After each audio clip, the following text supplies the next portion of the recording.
as vividly as in Night Springs.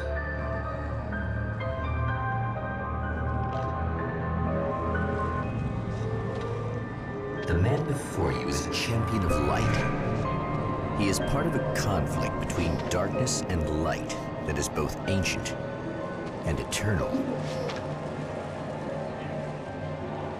He is chasing a dangerous quarry, the Herald of Darkness.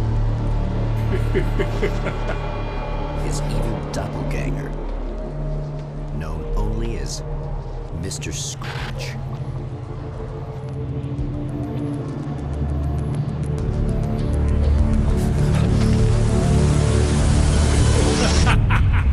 I'll catch you eventually! Maybe.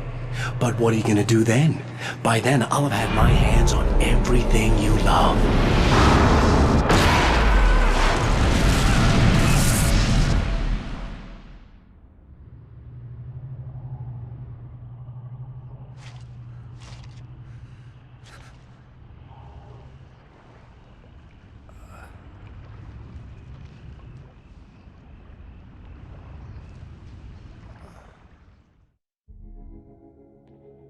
The man has been brutally spat out from the darkness that surrounds the shores of our reality. He has come to fight a decisive battle in Night Springs.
That again, huh?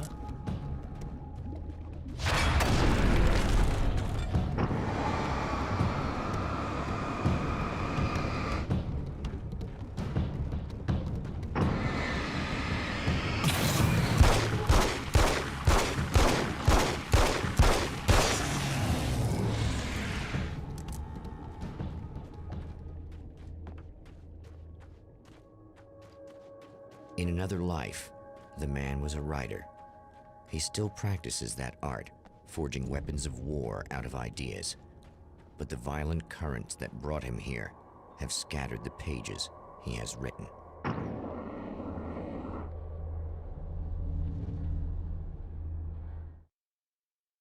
My name is Alan Wake, and I'm a writer. I didn't become one overnight. Like most writers, I struggled with it. A short story here, an article there. Then I got lucky and spent a year as a staff writer on the Night Springs TV show. It wasn't the great American novel of my fantasies, but it taught me discipline and craft, and the difference between wanting to be a writer and actually writing.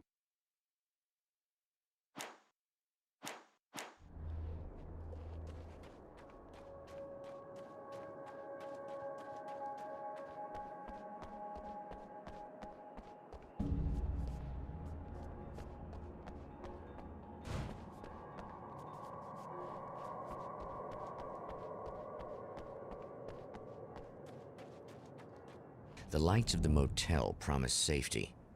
The man senses that the solution to his predicament begins there.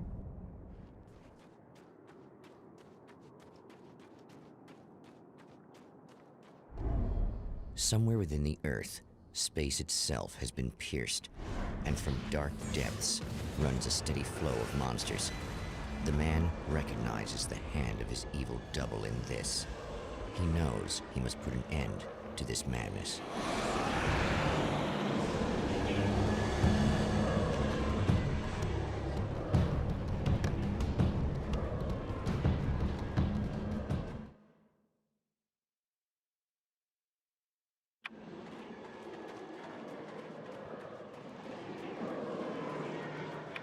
can't stay here now.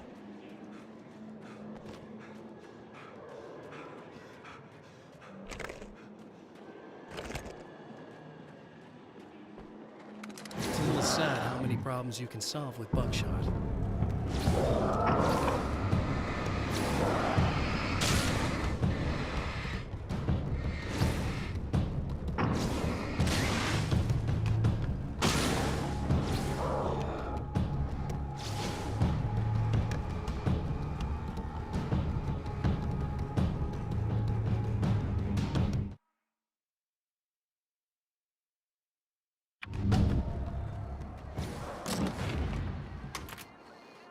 Hello?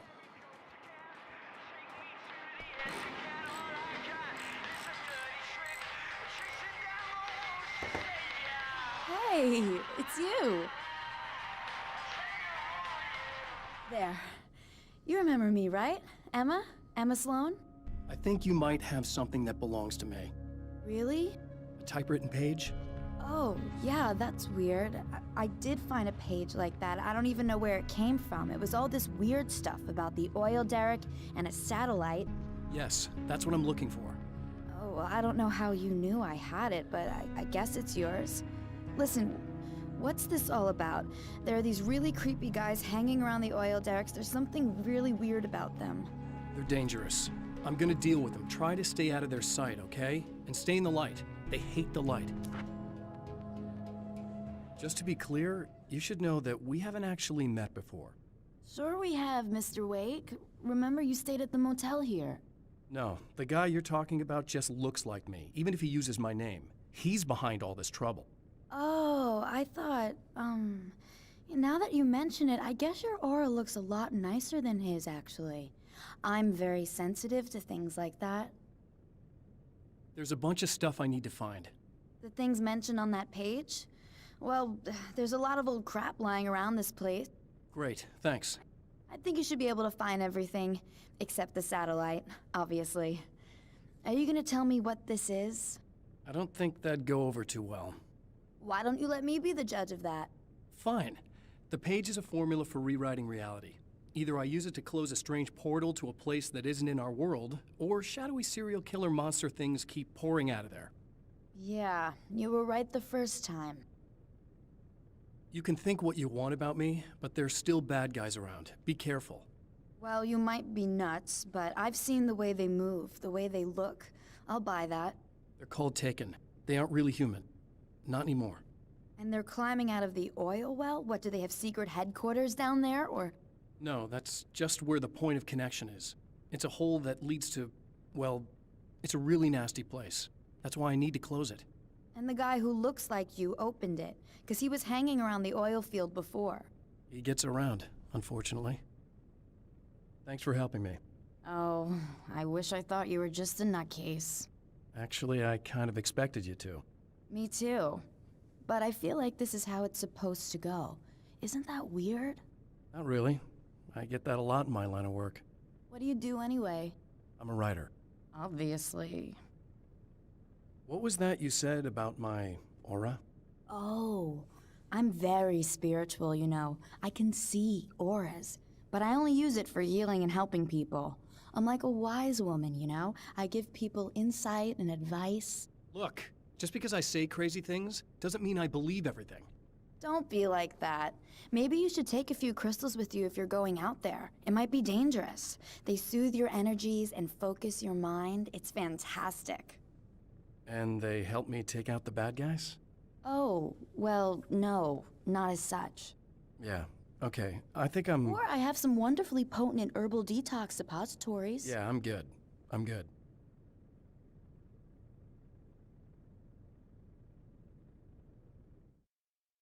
Mr. is a twisted copy of me, powerful and dangerous. But I know I can fight him. I don't think anybody else can.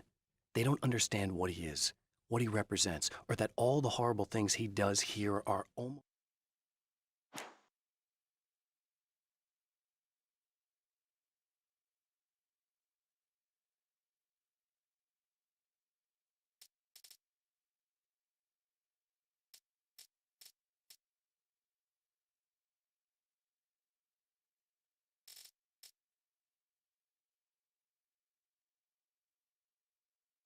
At the oil derrick, the wheel had been jammed in place and turned until the oil gurgled and flowed thick and flammable.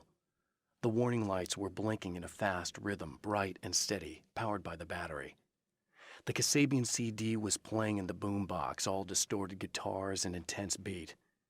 High above, some piece of orbital junk or another collided with the satellite, knocking it radically off course. Trailing debris, it screamed down from the skies at an impossibly steep angle. All that high-tech engineering reduced to nothing more than a bullet that would destroy whatever it hit.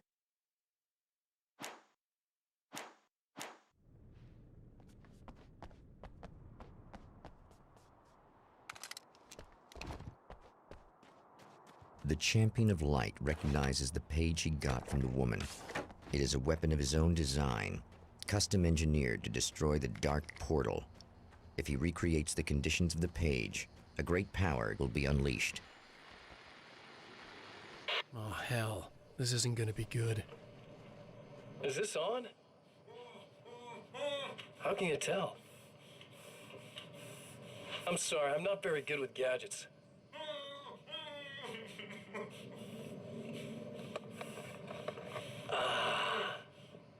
That's more like it.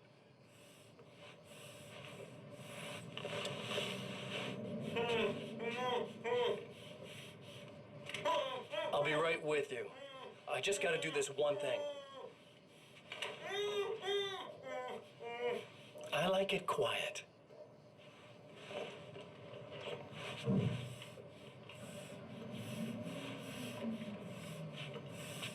I bet you're wondering why this is happening. Why am I doing all this? Why am I so hell-bent on ruining your life? You're cramping my style. You've got money, fame, everything you could want. But you don't know what to do with it. I do. I'm getting all the things you never had the balls to go for. Having more fun, too.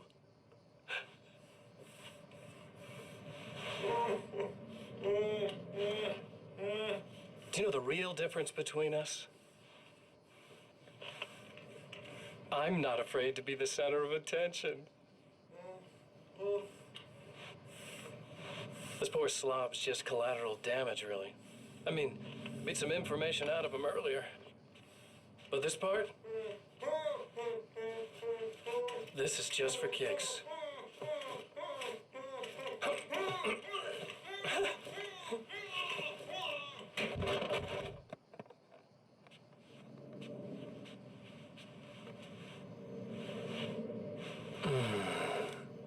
So quiet.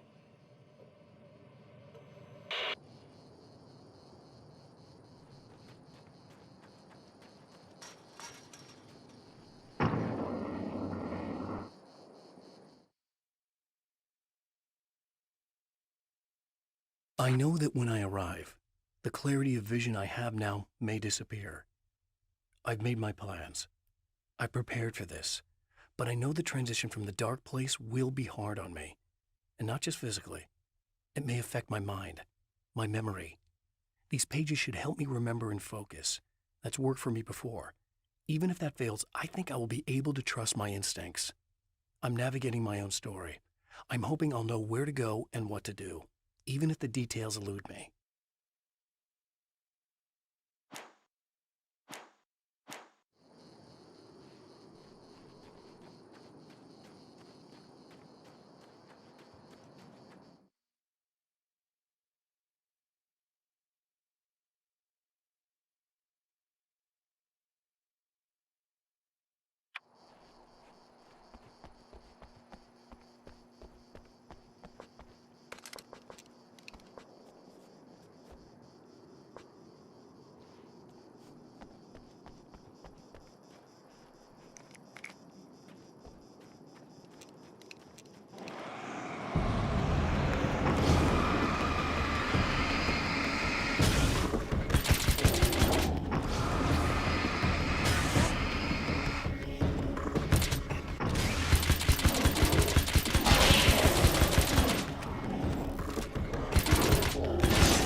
That's one thing down.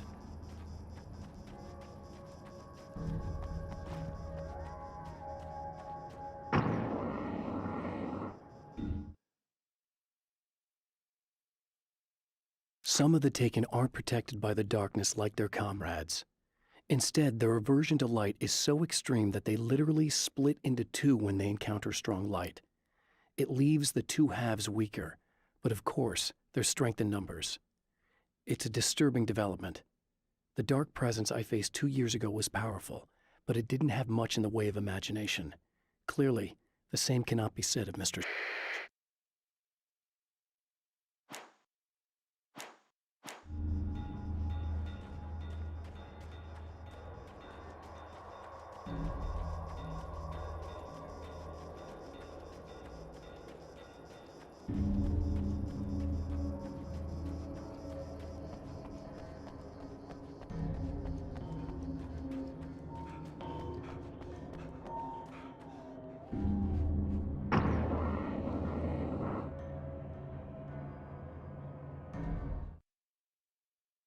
To change reality, you nudge it into the right direction.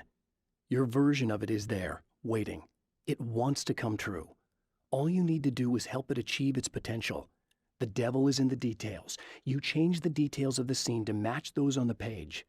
If you get the details right, if you achieve that critical mass, the shift will come, and the rest of your new reality overrides the existing paradigm. The lie, no matter how outrageous, is now the truth.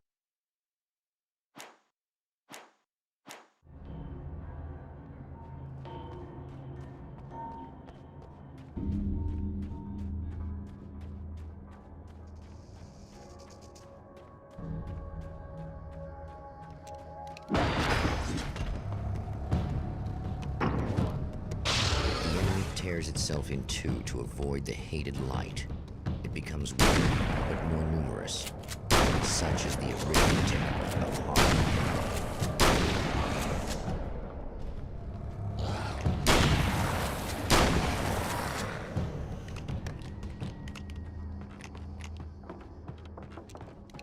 That was just messed up.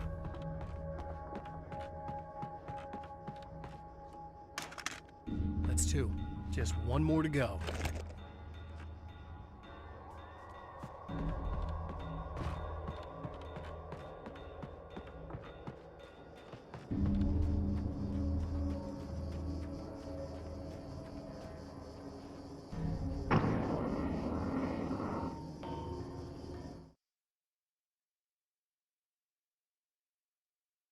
The reality we take for granted is softer, more adaptable than we think.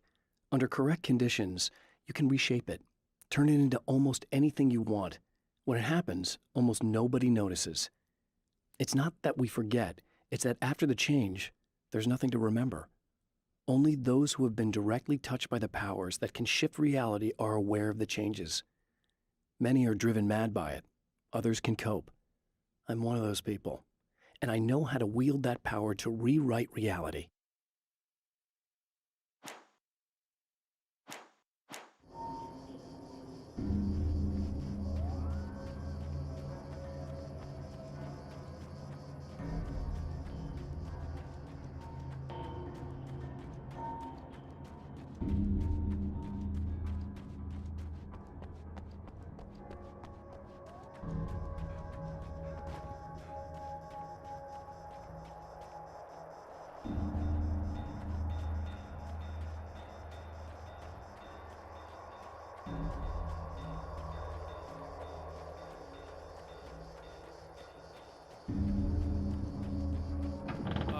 Wait.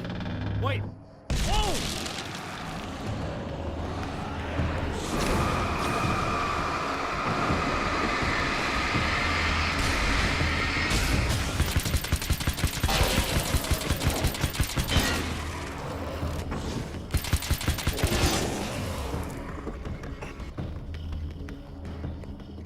That's everything. The man has found the battery, but it is empty. It will need to be recharged.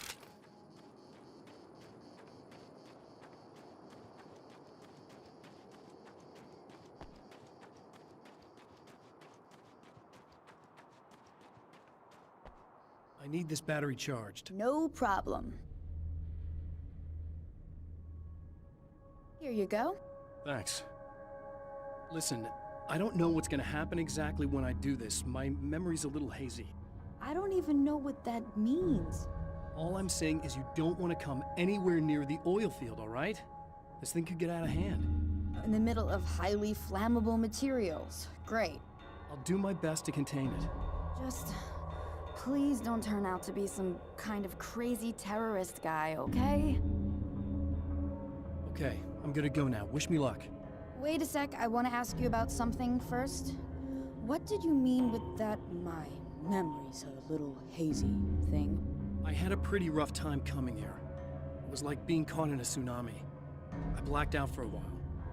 It's hard to explain. There's a barrier of sorts that I had to break through. I was lucky to make it here with my wits as intact as they are. So you might have brain damage, you're about to do great things with a magic piece of paper, and you came here from another dimension? No, I'm from New York.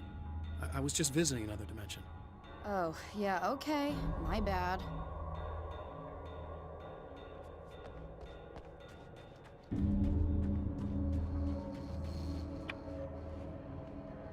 I guess it's about time I went full auto.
Time to make some serious changes.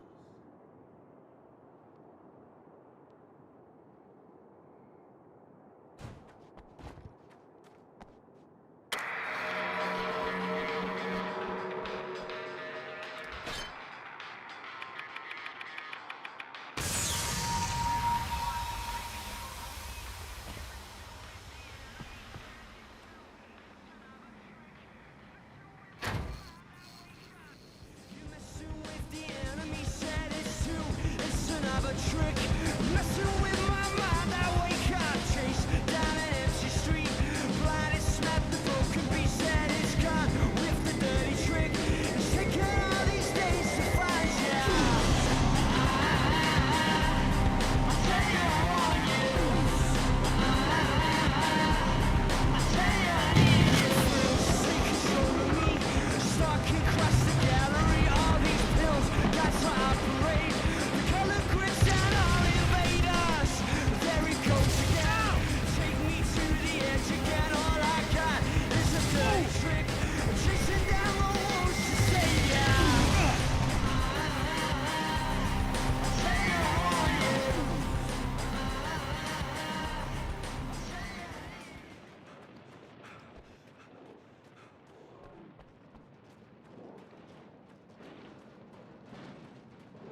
down!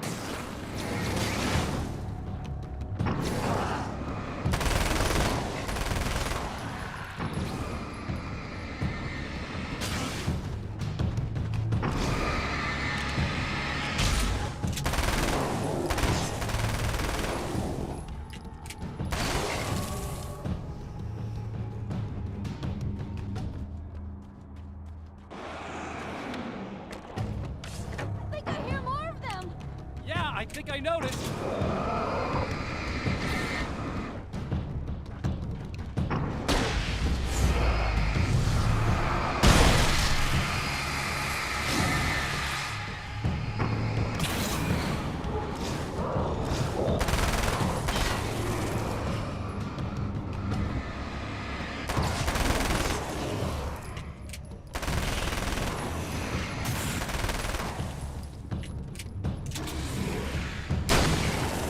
That's the last of them. We're good. What the hell was that? Easy. I got him. You're safe. I need you to tell me what you know about him. The guy who looks like me.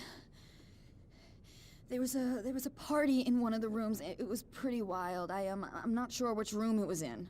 You didn't attend. No, I wasn't there. But it got way out of hand. Anyway, I heard that he went to the diner and there was a fight there or something. Maybe you could find out more from there. I got some keys that you could maybe use. You just happen to have the keys, huh? Fine. I'll take a look. Stay here. Like hell. I'm getting out of here as soon as you leave so I could close up this place and go home. Emma, you really want to stay here in the light. Yeah, thanks for the advice, but I'm not sticking around. Just go already, okay? Are you okay? I guess. Thanks for the help. Were those what'd you call them? The Taken? What are they? It's complicated. Short version, the darkness can take people over. That's why I had to destroy the oil derrick. Otherwise, they would have overrun the place. Wow, I didn't think you'd actually do it. I mean, I didn't think it'd work. That's crazy. Let me just try one more time at the risk of sounding like a broken record. It's bad out there. I don't want you hurt. You should stay put. Yeah, while you turn this place into an inferno, run around shooting things up and play some kind of weird games with your psycho evil twin. Don't get me wrong, you're nice for a weirdo. I'm impressed as hell by all of this, but enough is enough. I seriously just want to get out of here, okay?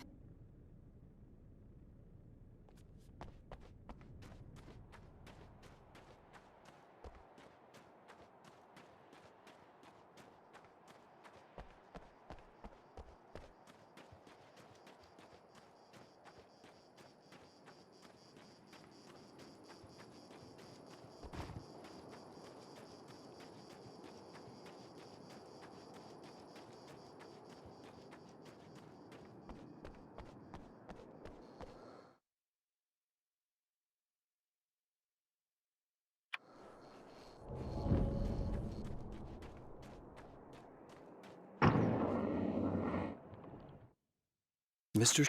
is a twisted copy of me, powerful and dangerous. But I know I can fight him. I don't think anybody else can. They don't understand what he is, what he represents, or that all the horrible things he does here are almost insignificant compared to what he will unleash on Earth given the chance. But I've survived the dark place, and it has taught me things. How to cope, how to stay sane when the world goes crazy. He's 2 steps ahead of me, but I can find him. And I believe I can stop him.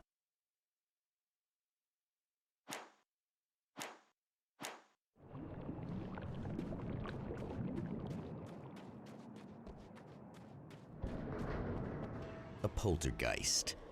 Its existence is one of rage and hostility, and its very presence turns ordinary objects into deadly projectiles. Shit!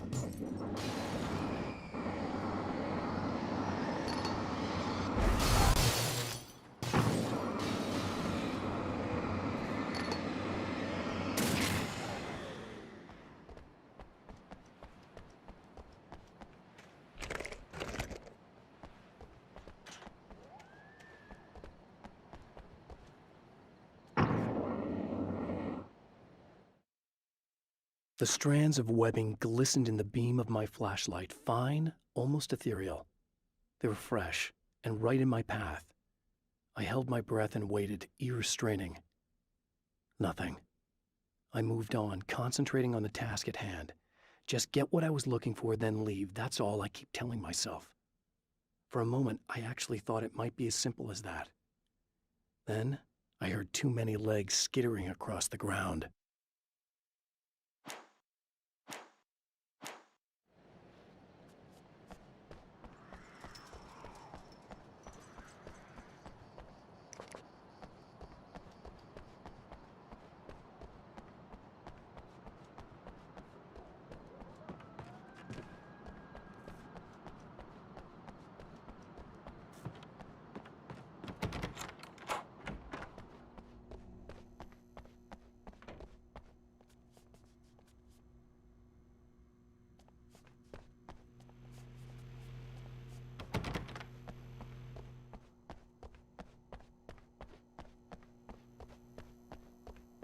The scene. Traces of violence. A callous midnight snack. A room key left carelessly behind. The man recognizes the enemy's handiwork. I think these are keys for the motel rooms. Satellite and now this? That place might be involved.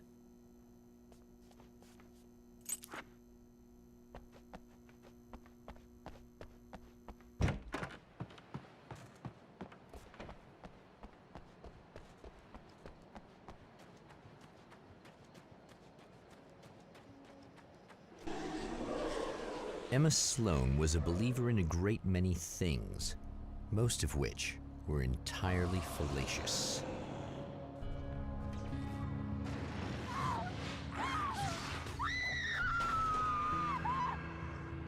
Emma Sloan, an innocent victim of his dark half. More collateral damage in the ongoing war. Damned by forces beyond her control, as much as by her own actions.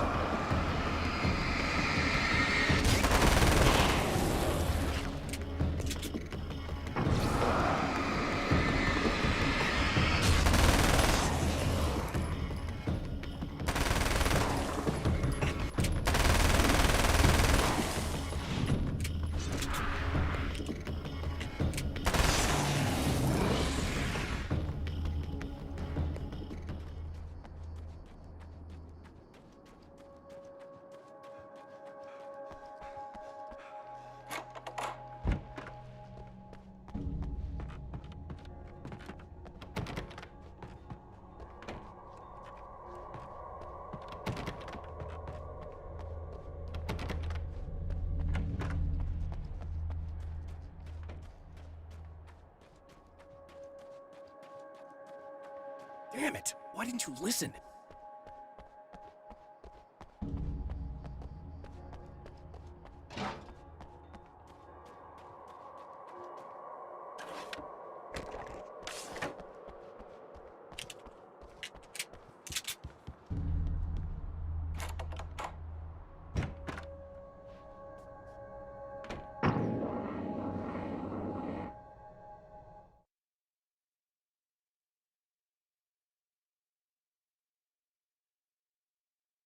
My own face peered back at me from the TV screen. For a moment, I struggled with the sensation of déjà vu. How many times have I seen myself like this now? And then there was that easy grin that never seemed quite as quick or natural on my own lips. The dark, malicious twinkle in the eyes. And I knew who I was looking at. As he pulled back and revealed the room behind him, my throat went dry. There was nothing I could do but watch.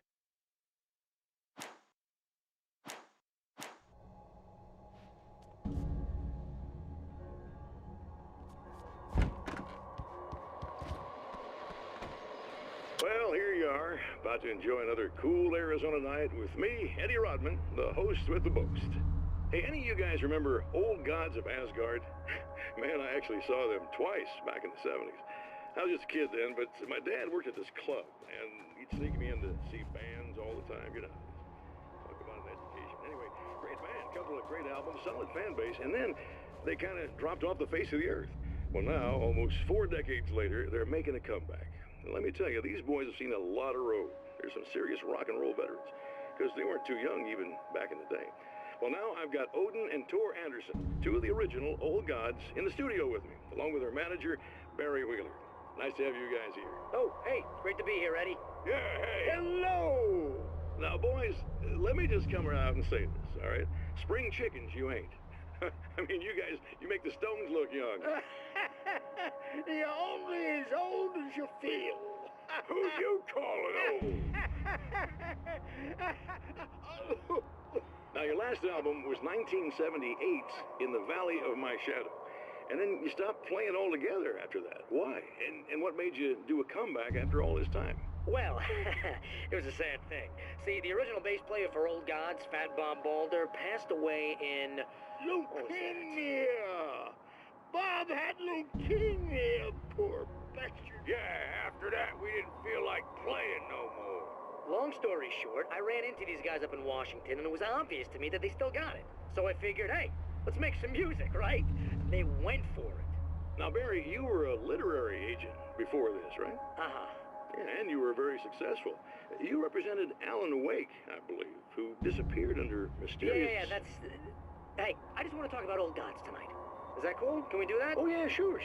Listen, why don't we take a little break, and then later on in the program, we'll hear the new Old Gods single. Stay tuned, folks. Well, at least Barry landed on his feet.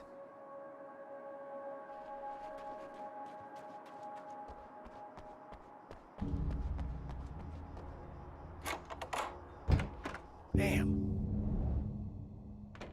Michael Farabee, dead, tortured, dressed in clothes that bore the name of a local observatory. A slim lead, but solid enough. It stirs something deep in his mind. He knows where to go now. I guess that'll have to be my next stop.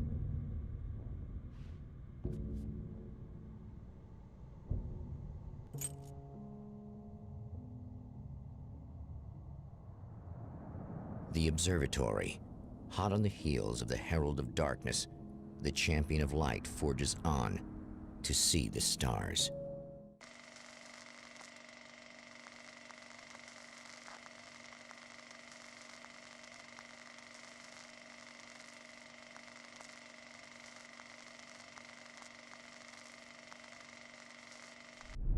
An observatory, a place for a man to witness the magnificence of the universe.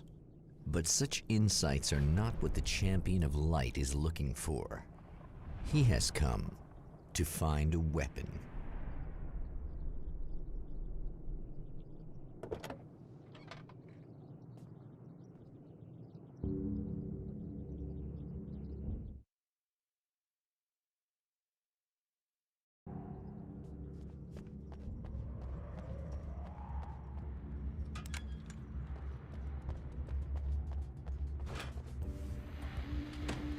Welcome back, listeners.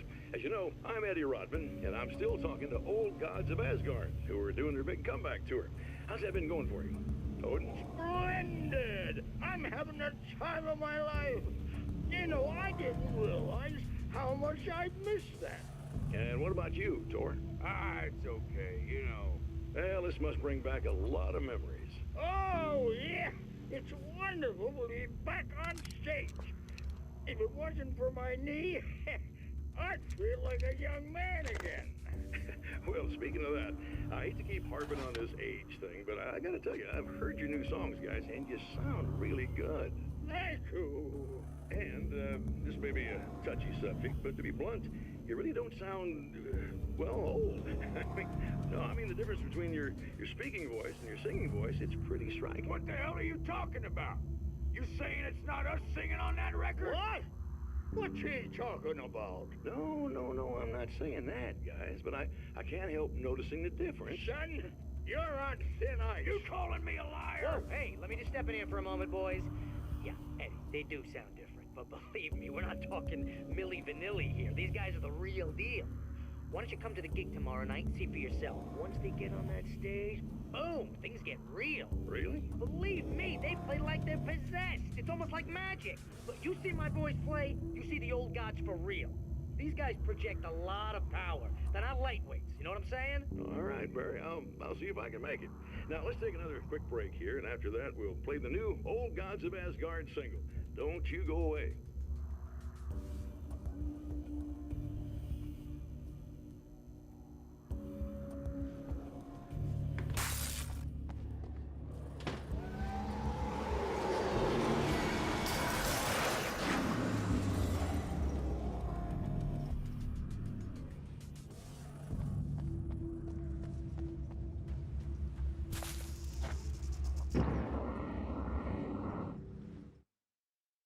As a storyteller, my first real love was crime.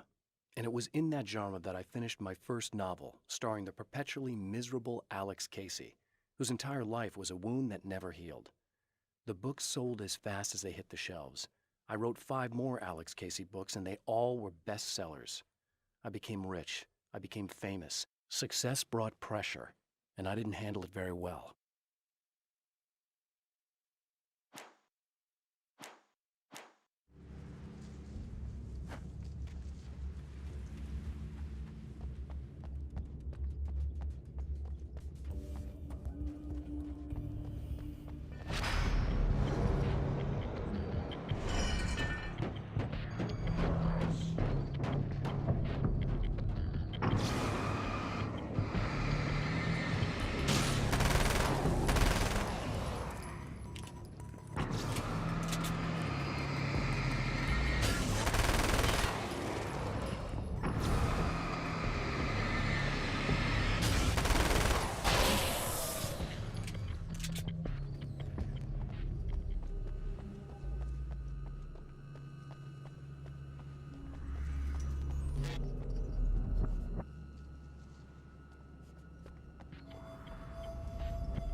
I've seen the enemy, and it's me.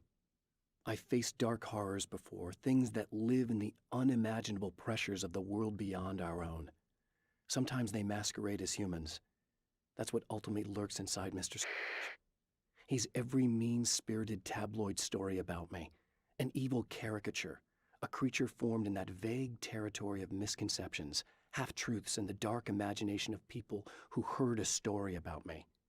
An urban legend made flesh, a serial killer, my dark half, brought to life by the power of Cauldron Lake.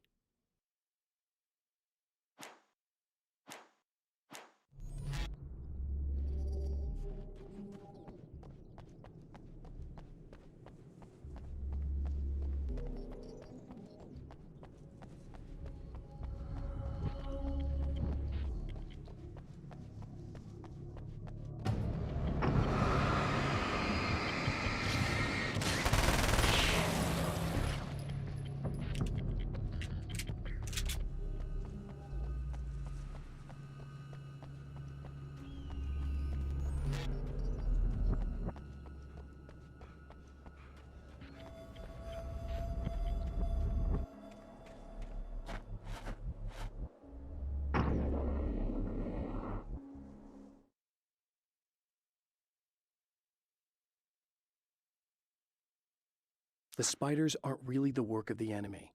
They're a side effect, a part of the dark place's less significant fauna that has managed to slip through the opening I made when I arrived. Less an animal than an idea that has assumed the form of an animal.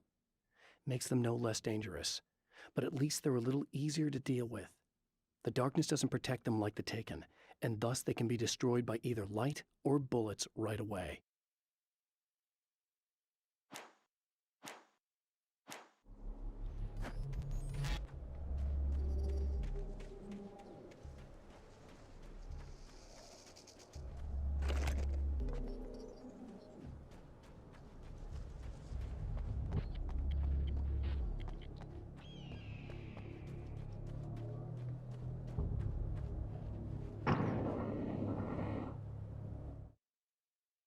The pressure of success got to me.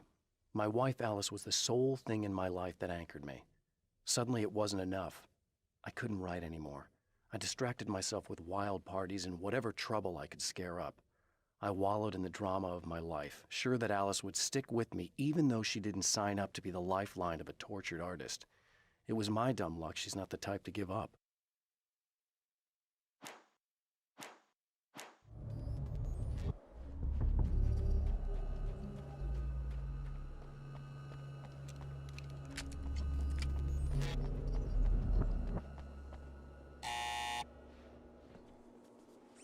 Hello?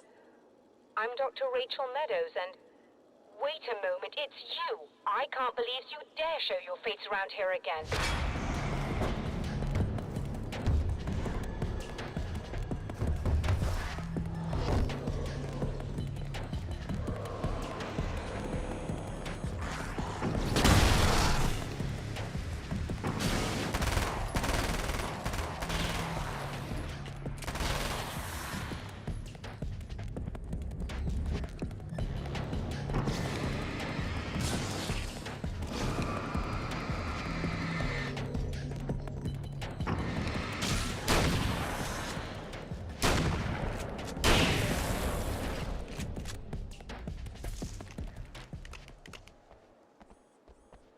Go away.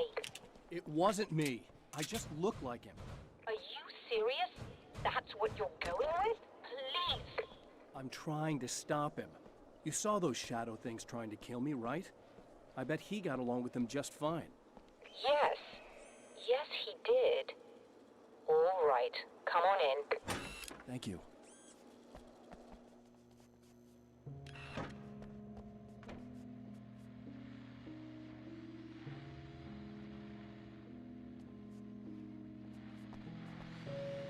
Hey, buddy. I figured I'd take a moment to talk to you. There's a party next door. I'm feeling pretty good right now. A little beer, a little fun, you know? It's nice.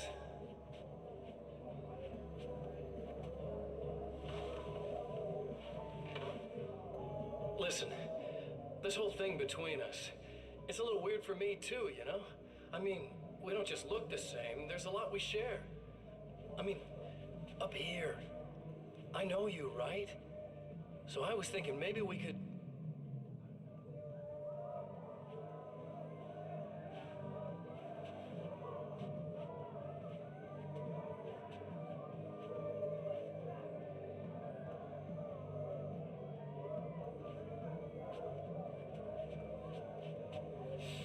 These guys are getting out of control.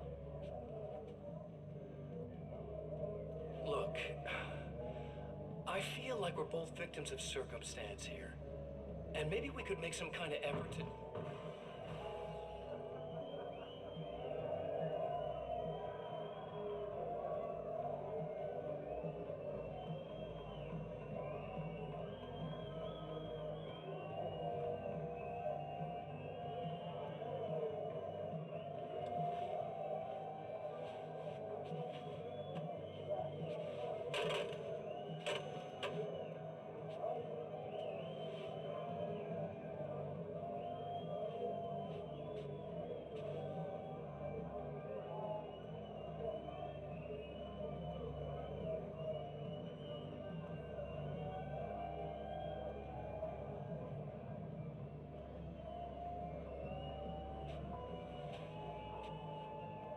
Never mind.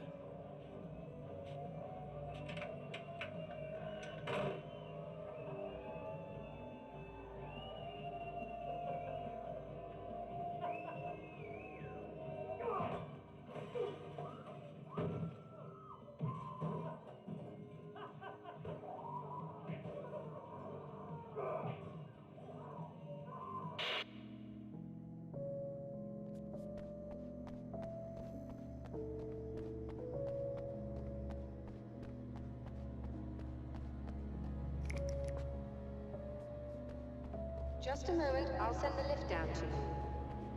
I didn't expect to see anyone here tonight, but I'm relieved to see an actual person. That's assuming this isn't some kind of cruel trick on your part, of course.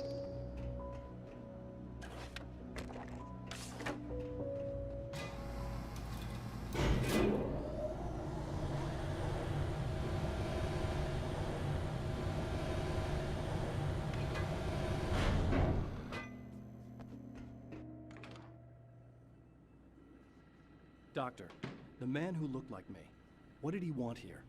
There's a strange astronomical event happening right now. Something I can't begin to classify, but I think it's disabled our satellite. There's a very peculiar signal that we're receiving. A signal? That's what I'm here for. Well, so was he. But he didn't seem to understand it at all. He got very angry, sabotaged our imaging array, and now we're blind. I believe the event is still going on, but we can't pick it up. Is there something we can do? What he broke is essentially just a special camera, but we can't use the telescope without it. There's a replacement in my car. If you can get that to me, we're back in business. Consider it done. Tell me more about the signal. It's almost as if something's being transmitted to Night Springs. It's the strangest thing. It's quite elusive, almost as if it wasn't properly there. I don't know how to describe it. So, what was the signal like? I wish I knew. He appeared before I had a good fix on it. He was very pleasant when I was working, but when I isolated the signal, he suddenly forced me out of the control booth. He said it was none of my business. He seemed to change. Somehow he was very smooth and charming before that, but suddenly he became, I'm sorry. I'm not sure I want to talk about it. I have to ask, do you always wear that to work? I was at a party for a local art exhibition. Fascinating works. When I was called away by my assistant, Michael was the first to spot this event. I don't know where he is now, actually. He was supposed to bring us some food, but he never showed up. Tell me about the event. Oh, it's quite fascinating. It looks as if stars were changing, somehow. Or shifting positions. It isn't really happening, of course. Most likely it's caused by some kind of atmospheric refraction phenomenon. But I've never seen anything like it. Did he hurt you? No. He didn't quite threaten me exactly, but those shadowy things started to crawl into view, and whatever the signal was, he seemed to be extremely frustrated by it. He just started breaking things and left. I thought it best not to interfere. You were lucky. He's done much worse. Yes. He showed me a knife, and he kept talking. He enjoyed the sound of his own voice. A proper maniac. You really aren't anything like him, are you? Believe me, I try very hard not to be.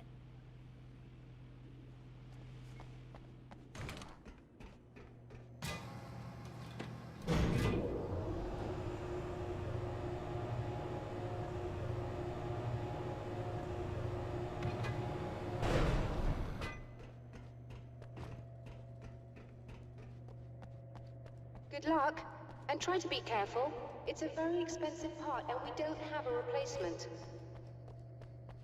Oh dear, that sounded more callous than I intended. Be safe.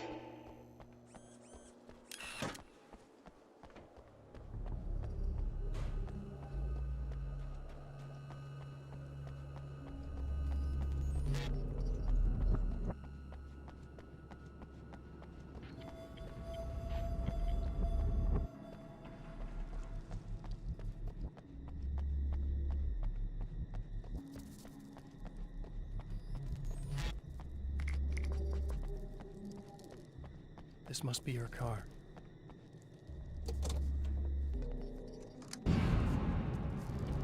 Ugh.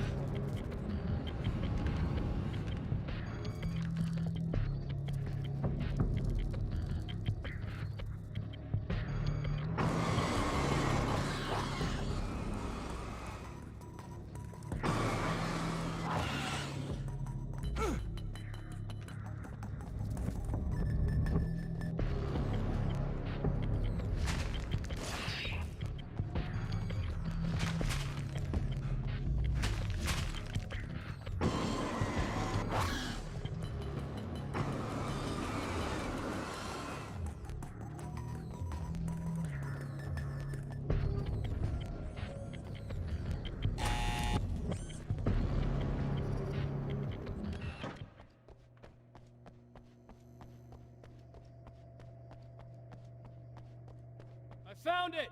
Excellent. I'll operate the platform directly below the telescope so you can install the array. Don't worry, it's very easy.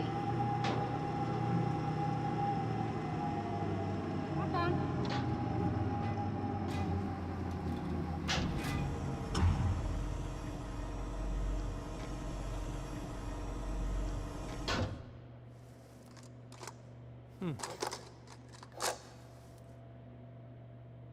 Brilliant, you got it. I'll just run a quick diagnostic on it.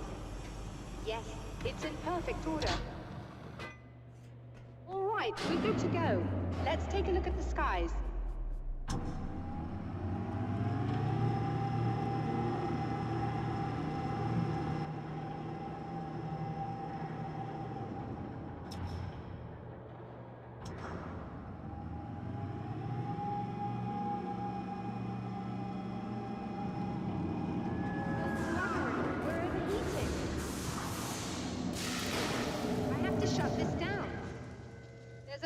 With the automated coolant system. Somebody just interrupted the flow. So now what? Well, you could go and open the secondary coolant flow valves manually. I know it's dangerous there, but, well... I got it! Please come talk to me if you have questions.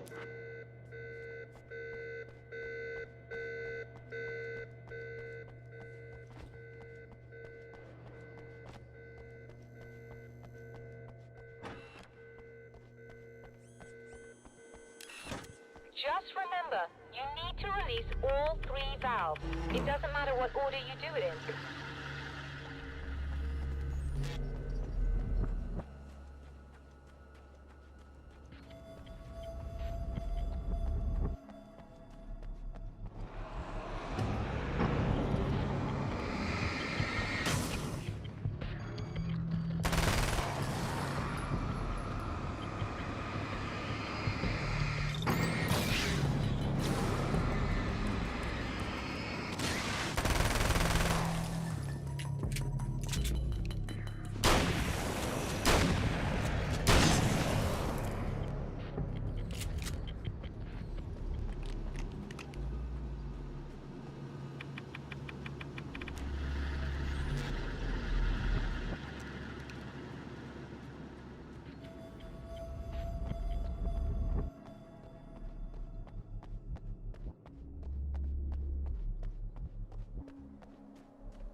I've carried a flashlight and a gun for so long that I feel naked without either. It's all too often that I need them. The darkness protects the taken. Shadows crawl over their forms like living things, protecting them from harm. Blows that would injure or kill a human outright mean nothing to them as long as the darkness persists. But light makes them vulnerable. Light burns the shadows away. The darkness that drives them is still in them, but now they're vulnerable. Flashlight and gun. Sometimes it feels they're all I have left.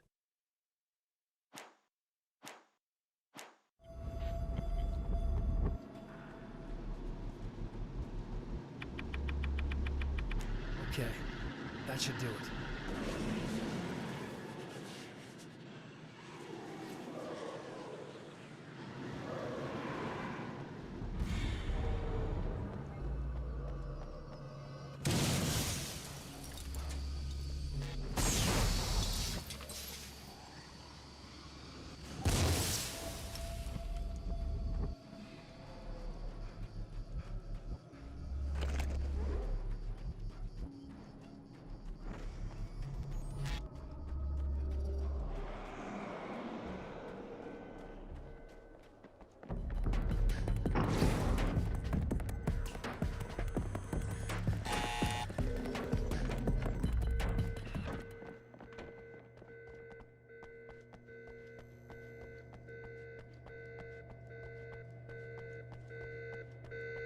released all the valves, Doctor! Is it working? Just bear with me a moment. Yes, I believe you've got it sorted. It's working again. Nicely done.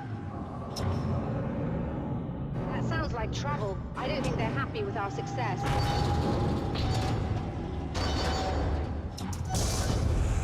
Look out, they found a way in.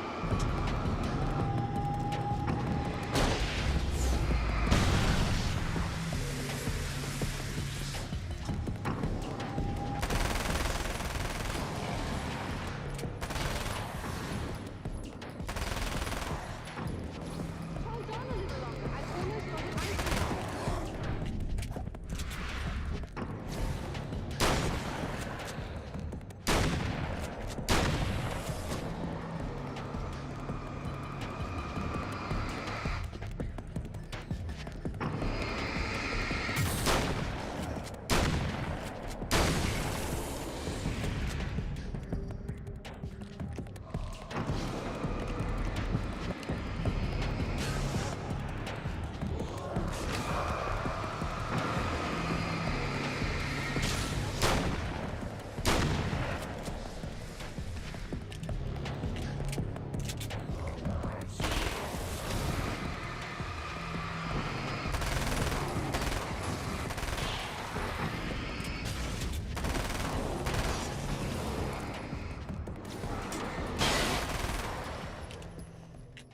Are you all right?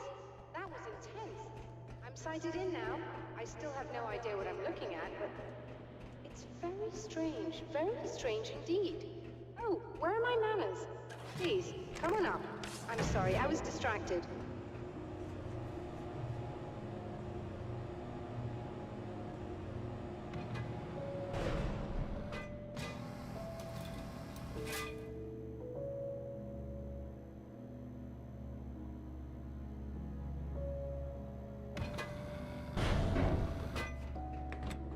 Are we receiving the signal now? Oh, yes, it's coming in loud and clear. It's amazing. I'm not sure what it is yet, let alone where it's coming from, but it's interacting with our system somehow. Like it was intended for us. But I don't understand how that could be. Maybe that's just how the story goes. What? Never mind. Is there a way I can hear it? Or however this is supposed to work? I think the signal is incomplete somehow, but you should be getting a printout of it now. What do you mean it's incomplete? It's almost as if we're only getting a fragment of it. I need the whole thing. This is important. I'm sure it is, but this is all we're getting. Did the man who looks like me get the whole thing? He locked me out of the booth, so I have no way of knowing. But I can tell you that he didn't really seem to understand it. So, what's in the sky? It doesn't make any sense. The stars are just... they're wrong. I thought I'd be able to see something, but it's like I'm looking at a sky that's just... it's not the right sky. But that's impossible. I consider myself a rational man, Doctor. But this isn't a thing you can measure or explain. I've seen impossible things that have taught me just to roll with some punches. It's either that, or go insane. I find it disturbing that you sound like you're speaking from ample experience. A printout of a signal. It, too, is a weapon created by the Champion of Light. In its words, stirs a new reality. But it is incomplete, and yet it provides a roadmap for the man to follow, a course that will lead him to a place where he may confront his enemy.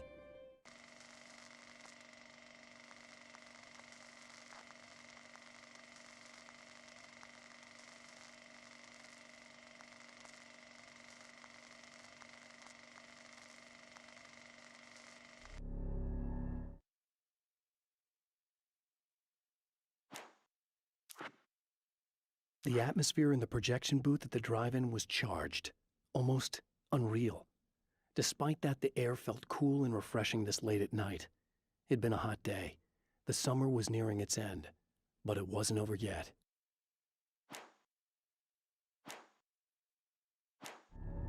The drive-in.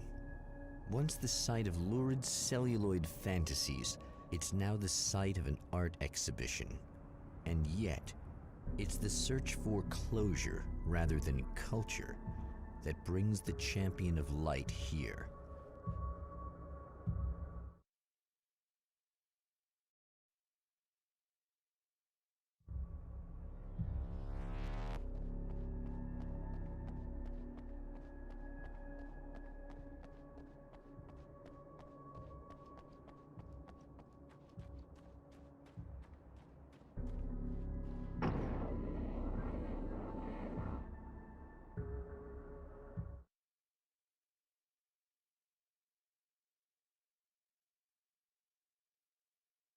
The Taken were always single-minded.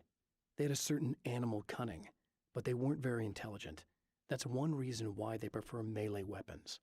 Actual firearms are too complex for them to use. That's why seeing the one who threw grenades at me surprised me. But of course, they aren't actually grenades. There's no pin to pull, no fuse to set off an explosive, just concentrated darkness.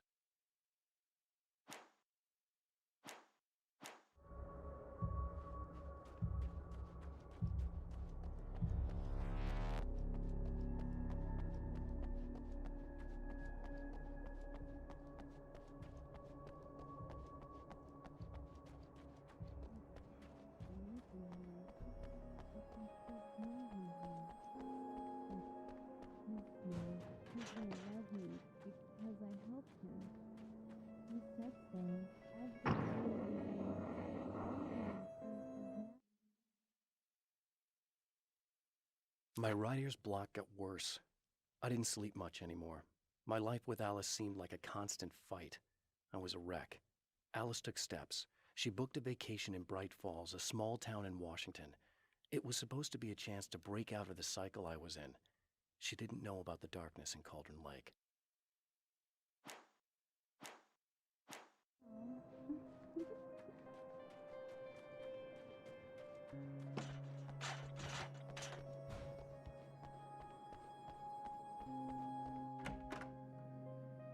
Oh, it's you. That's fantastic. Are you okay? Go away. No, I want you. But you'll get angry if you're here. So, you gotta go. You know I'll do what you want. Okay. I love you so much. Did you know that love hurts? Are you gonna hurt me now? 'Cause you should. Lady, you got darkness on the brain. I think I can help you if I can get the lights on in here. You can't turn the power back on.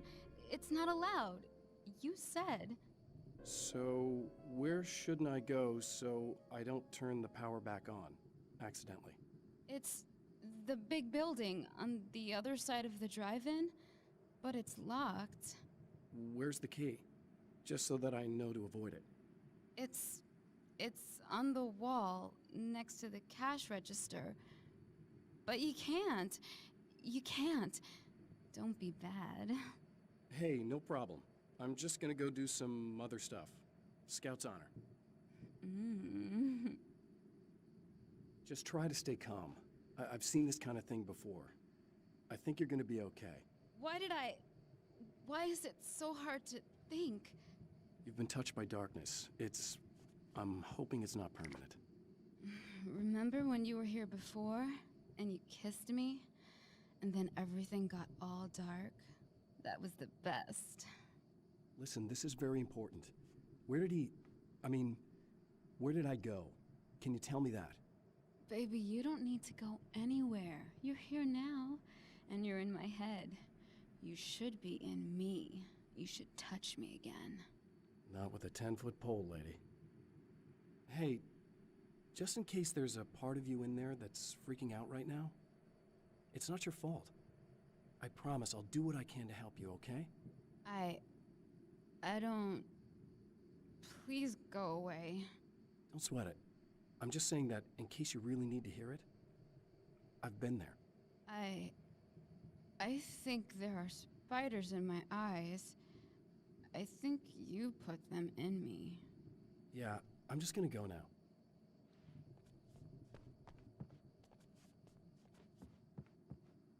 And we're back with Old Gods of Asgard and their manager, Barry Wheeler.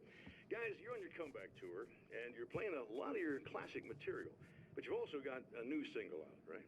How'd that come about? Was it hard to go back into the studio after such a long time? Are you kidding me? They were chomping at the bit. They were just itching to stretch those creative muscles. Now, it had been a while because, they spent a lot of time in, Retirement. We were retired. We were? Yeah. No. We were at the lodge, and we escaped. We were at the retirement retirement thing. Yeah, yeah. So, really, once we got in the studio, things started happening. Now, the music has changed a little bit, and the boys were a little rusty, so it took us a while to find the right gear. But hey, once we got going, whew, boy, they kicked ass. And it's an awesome song. It's called Balance Slays the Demon, and seriously, I think it's their finest work. And hey, I should know, I produced it. Oh, really? I didn't know you were a producer. Well, this was my first time. I mean, they needed a little bit of guidance, you know what I mean? Don't get me wrong, these guys are the best. But it's the 21st century, man. Things just sound a little different these days. So, I kind of stepped in there, helped them make it sound all cool, kind of jazzed it up. That sounds like a challenge. Oh, no, it was really easy, man. I was just, like, hey, give it a little zing, Let's take it to another level so it really rips. Let's just throw some really sweet synths in. Like that, just kicked it up a notch, but it's totally old gods. Well, listeners, you can judge for yourselves. Here's Old Gods of Asgard and Balance Slays the Demon. Oh, yeah. Deep in the ocean of darkness, in the mirror of light, Balance becomes a stranger, and in your fantasies, he rides a storm on your peace.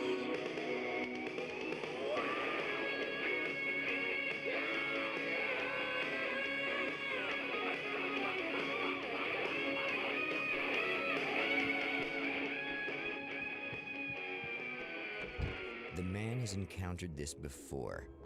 People whose integrity has been suborned by the insidious touch of the darkness. He has experienced it himself, but merciful light burned away the darkness in his brain.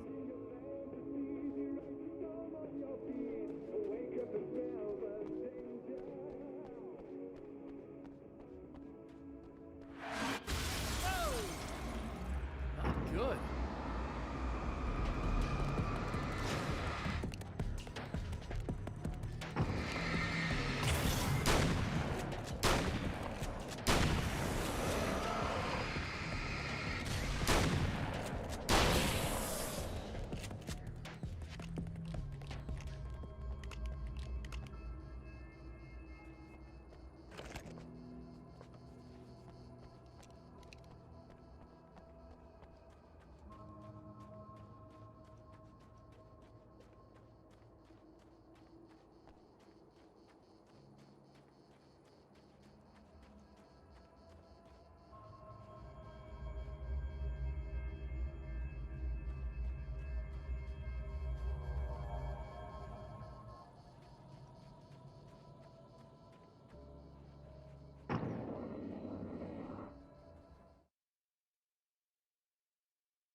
The car seemed to sail through the crisp mountain air in slow motion, spinning around one axis almost lazily.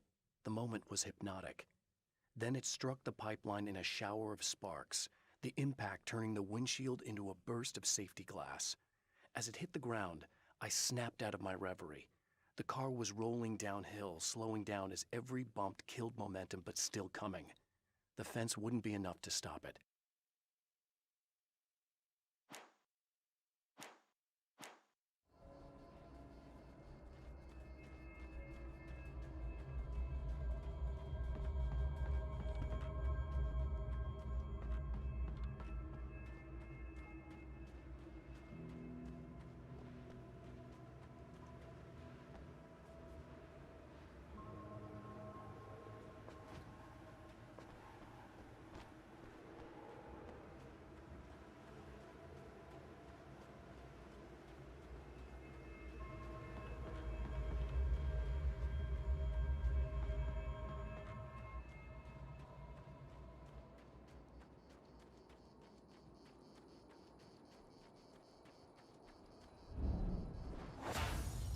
Oh, look! Mr. Hero's here! You ready to save the day?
It's been 2 years since I came here.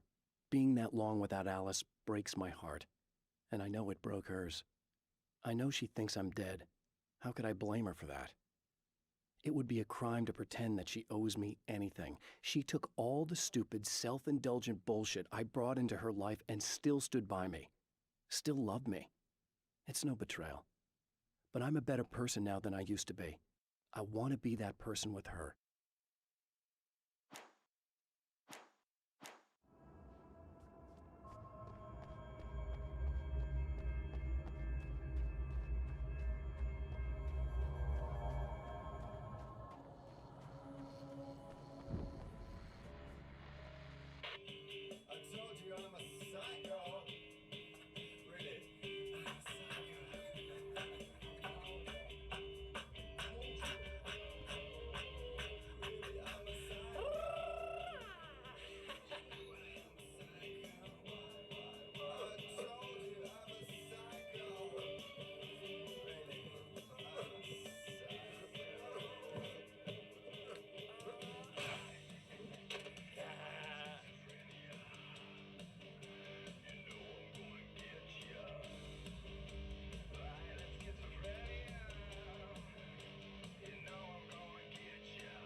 You are gonna shit yourself when you realize what I have done.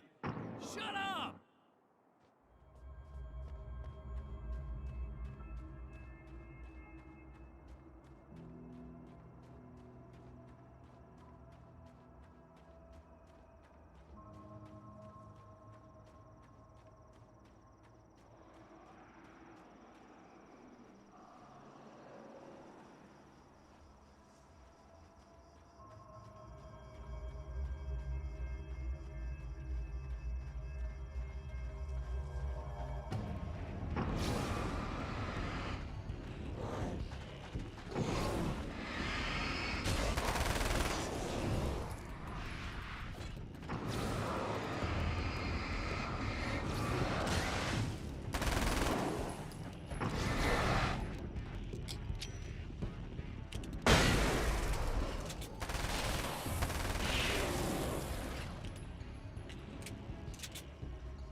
Alice, my wife, the best thing that ever happened to me.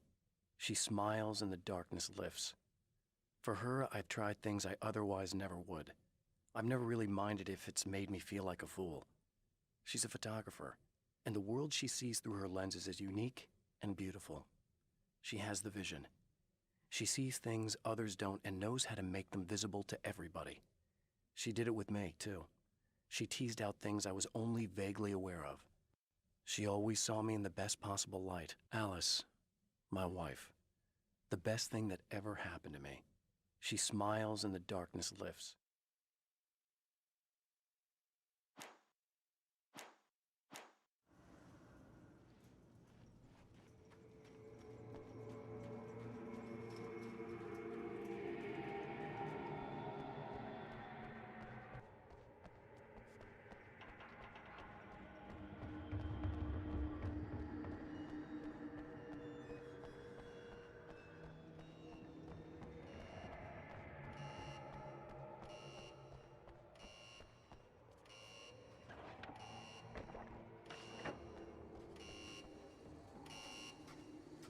Okay, I should be able to figure this out.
You have no idea how badly you're screwed! It's gonna be a blast to watch you find out.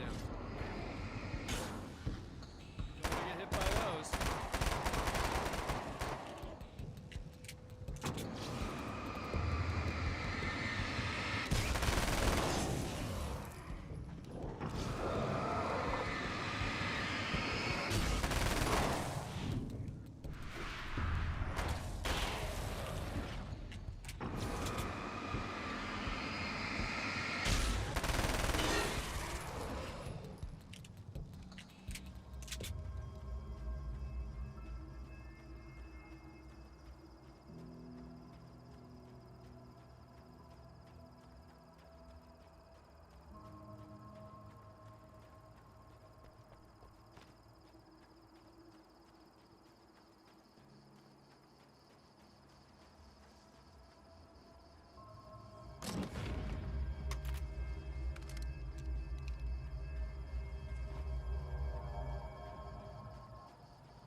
It's so nice.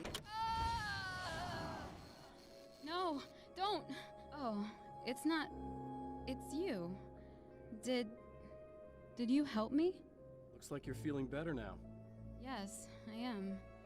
Thank you so much. I don't know what happened. There was this guy. Before you say anything, I know I look like him, but I'm not. Don't worry, you just don't feel anything like he does. He was in my head. I feel like I need to take 50 showers. Where is he? That asshole wanted to get into the projector booth. He was talking about fixing things so the sun never comes up. God, it didn't seem that weird when he was saying it. It sounded really good at the time. You weren't yourself. The projector booth. That sounds about right. I need to get in there. I have the access code for the door. Here. Thanks. I'm just glad you showed up now. He said he'd be back after he'd arranged for some security. Do you feel up to telling me what's going on here? We have an art exhibition here, supposed to open tomorrow. I'm the curator.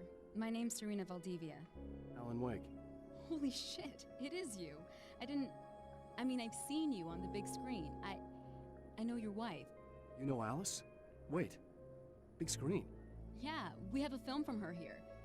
What the hell happened to you? Getting back to Alice. Oh, God, yeah, sorry. It's quite a coincidence that you're here. She made this short film. She shot it years ago. You're in it. It's a part of the exhibition. I'm in a film? Yeah, it's like... it's just footage she shot of you at some point, but she turned it into this thing. It's, almost like a memorial of sorts, because, you're supposed to be dead, or something.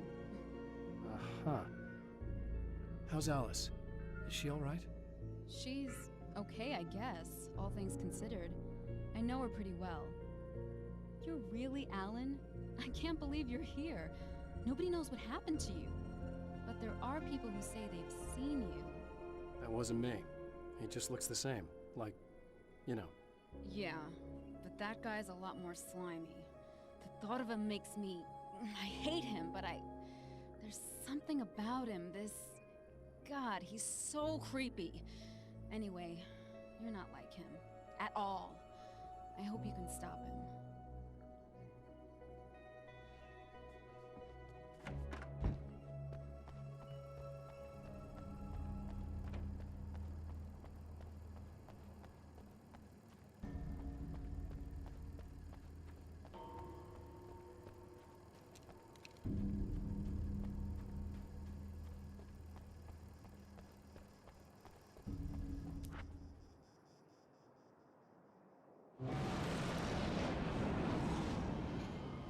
That's the security system? I guess it was too much to hope for an alarm and a fat rent.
The champion of light can feel the fragment of the signal in his pocket, the weapon that can change what will be.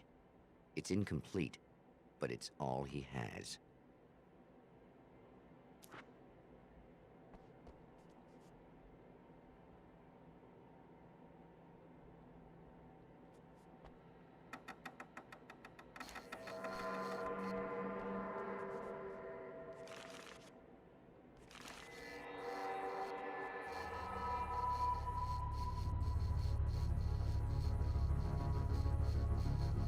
hell? This isn't going right.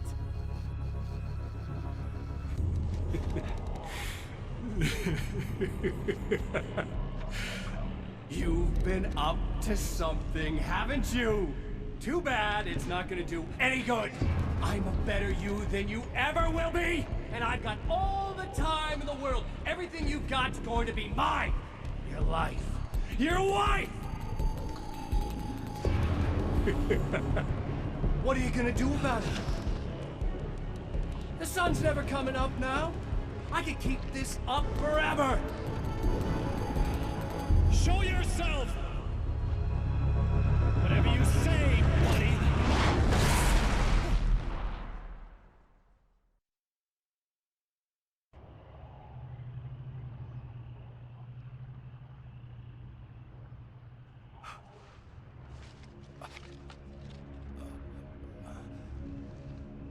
The rush of darkness is unstoppable. Time itself twists and tears, sweeping the champion of light back with its dark currents.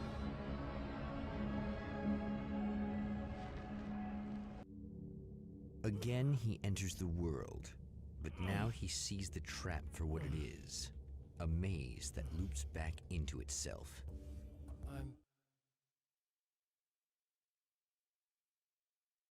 But now he sees the trap for what it is, a maze that loops back into itself. I'm here again. There's something back.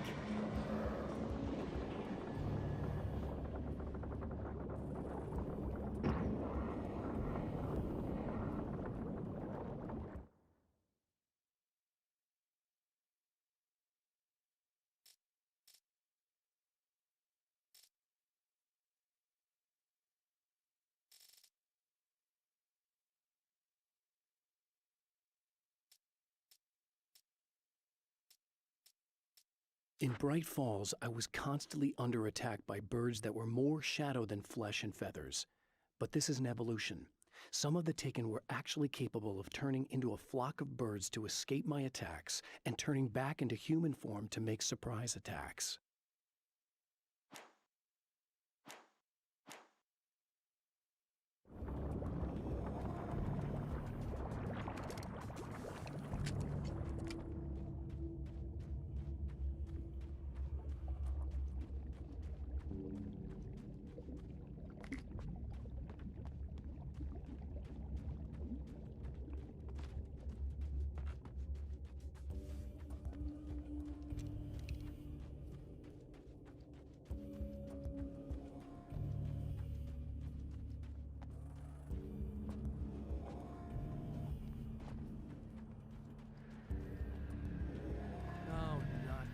Again. What the hell?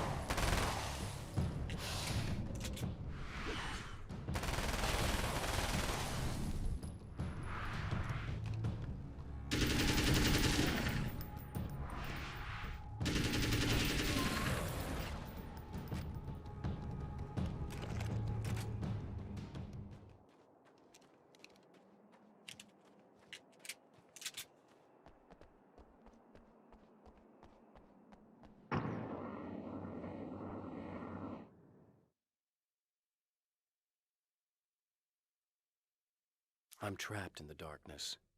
He has started appearing to me, Mr. He can travel back into the world effortlessly, and he loves to rub my face in it. At first, he was just an echo in the darkness, a flicker beyond the edge of my vision. Now he started showing himself, getting bolder all the time, telling me what a great time he's having in the world while I'm stuck here, and what he plans to do, especially to Alice. All the moves I have left are dangerous and desperate. I have no choice. I have to hunt him.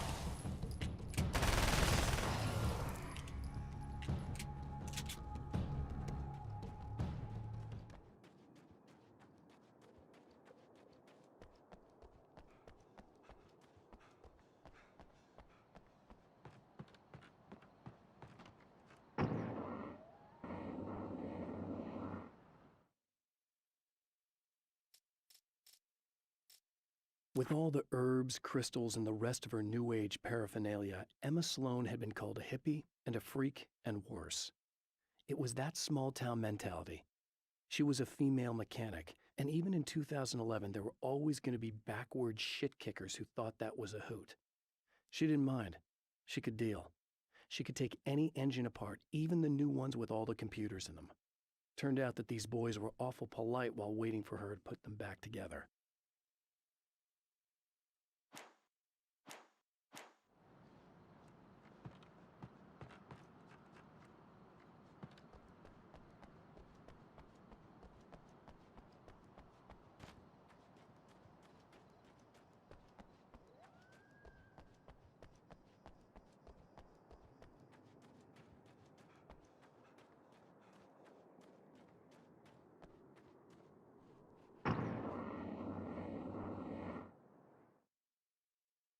I don't make friends easily.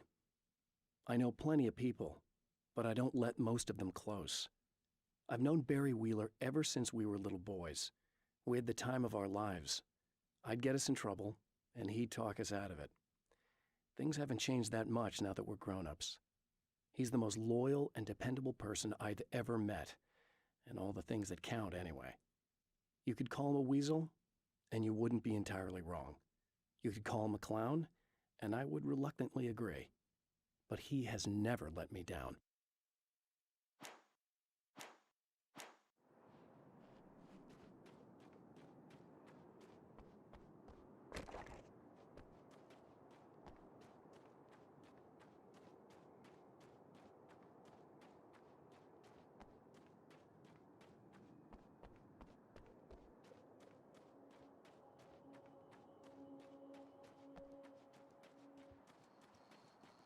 Emma? You here? Wow, it is you. I guess all of it really happened. You remember me? Kind of. I felt weird all day, like I could almost remember a dream I had, and then, just before sunset, I remembered the page. Yeah. I'm going to have to go get those things again. Not all of them. I went out and got them. Well, most of them. I felt stupid at first, but then it was getting dark, and those things started showing up, and one of them made off with the battery. It ran into the railroad tunnel. There was no way I was gonna follow him in there. Sorry. It's good you didn't. You should be careful. I mean, really careful. Yeah, I kinda remember something. Something bad happened to me, didn't it? Forget it. It doesn't have to happen again, okay? Just do what I say. Yeah, okay. God, this is too weird. Am I going crazy here? Just go get that battery. Try to stay calm. You're perfectly sane. We're caught in a time loop. That's why this is happening again. I believe you. God, I feel like I might just lose it any second now. How come you're not freaking out over this? Because on my personal weird shit-o-meter, this just doesn't rate. Look, I know something happened to me before... You're gonna be okay, if you just keep cool, okay? Thanks for getting this stuff for me. It's a big help. I hope so. Are you gonna make everything blow up at the oil field again? I have to. Well, whatever the hell else you might be, at least you're not boring. Just the battery. That'll save time.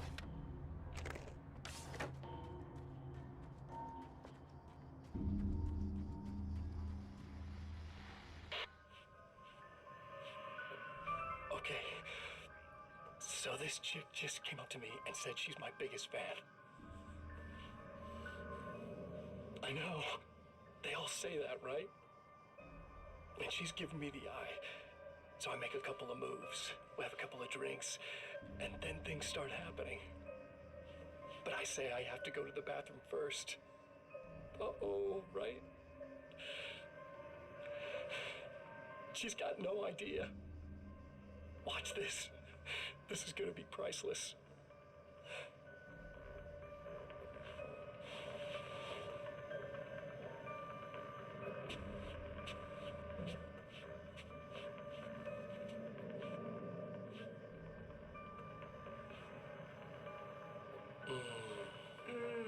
That's nice. I thought you'd like that. Are you tense? You feel a little tense. Maybe a little. I had a crabby day. Yeah? Don't worry, it's improving real fast. Yeah. Hey, don't stop. It's just getting good. Watch this.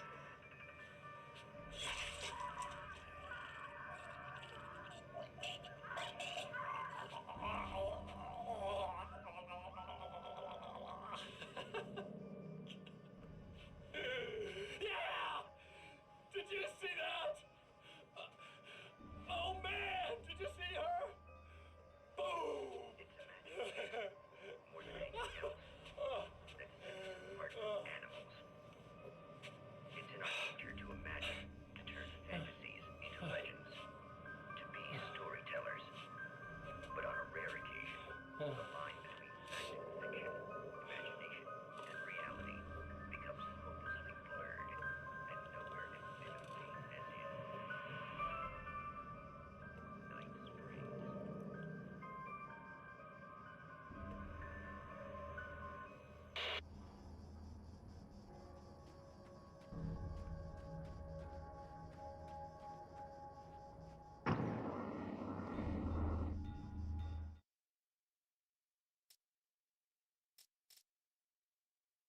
Night Springs doesn't exist. It's a fictional town from the TV show I used to work on. It was Any Place USA, a place we used as a backdrop for whatever strange story we had that week. One of the stories I wrote for the show involved a man, the champion of light, fighting his evil double, the herald of darkness. It was something I'd written back in the real world, something I had a link to, a framework I could build on. I had adapted it into a new story. This story.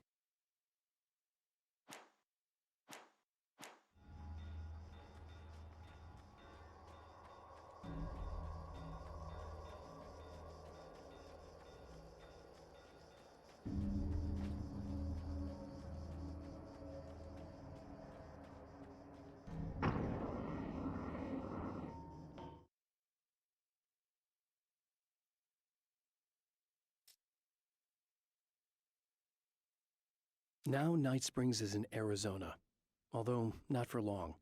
It's in Arizona because whatever the town that has become Night Springs is really called is located near one of the thin, worn places in the world where dreams and reality flow together and life is always a little strange. Perfect analogy for Night Springs. I can't return to the real world. I've tried, but I'm operating on dream logic, forcing the door open a crack so I can slip through. I can enter the strange little town of Night Springs. All I did was put it in Arizona for one night.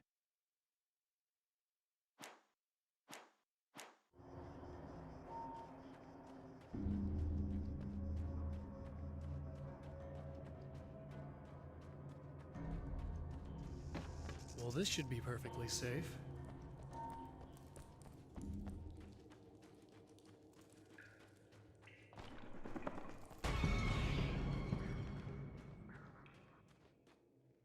Now I just need her to charge this up.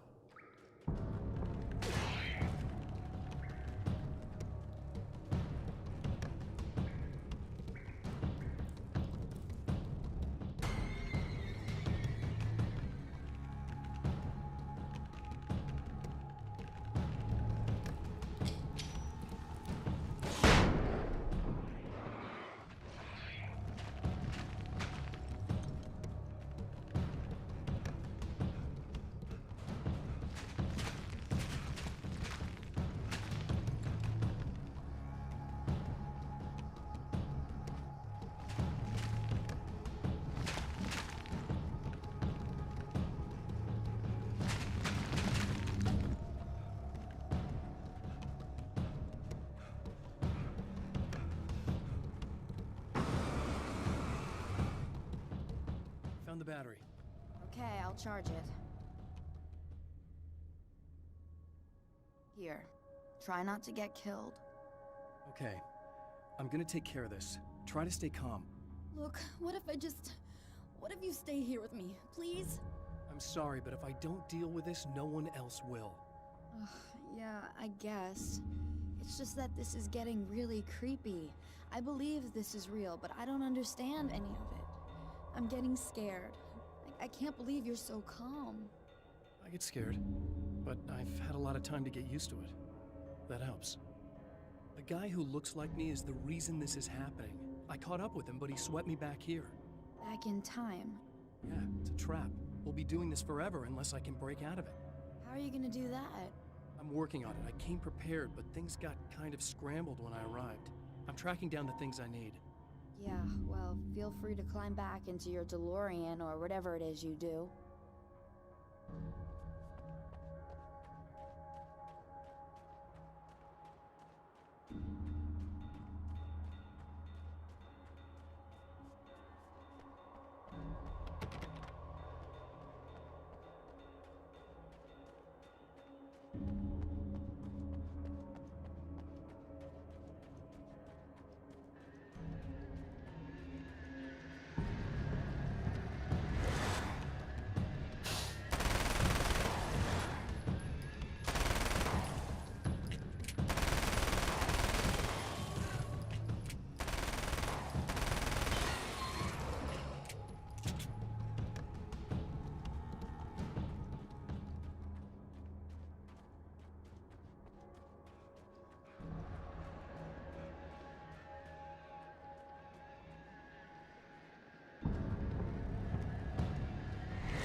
Here we go again.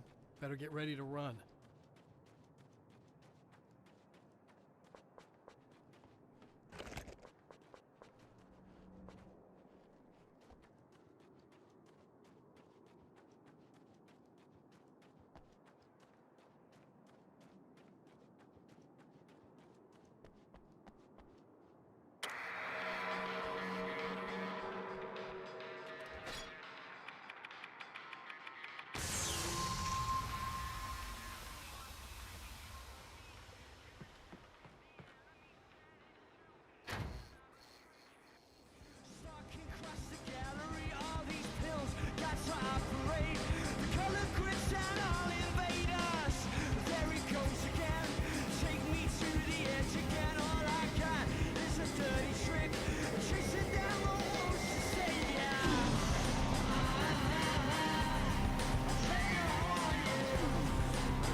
Be in trouble.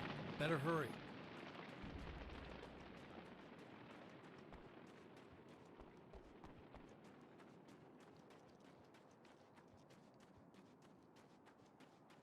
Emma! Coming! I knew something bad was gonna happen to me! This is not the bad thing! Nothing!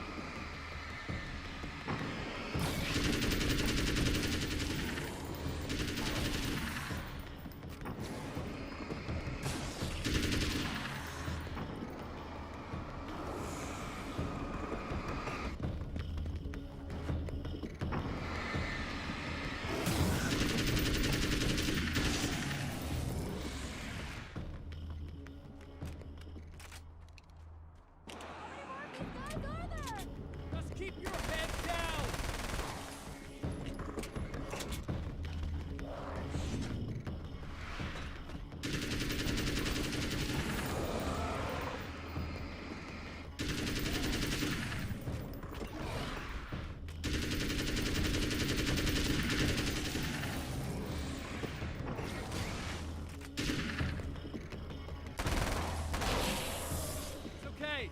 safe now.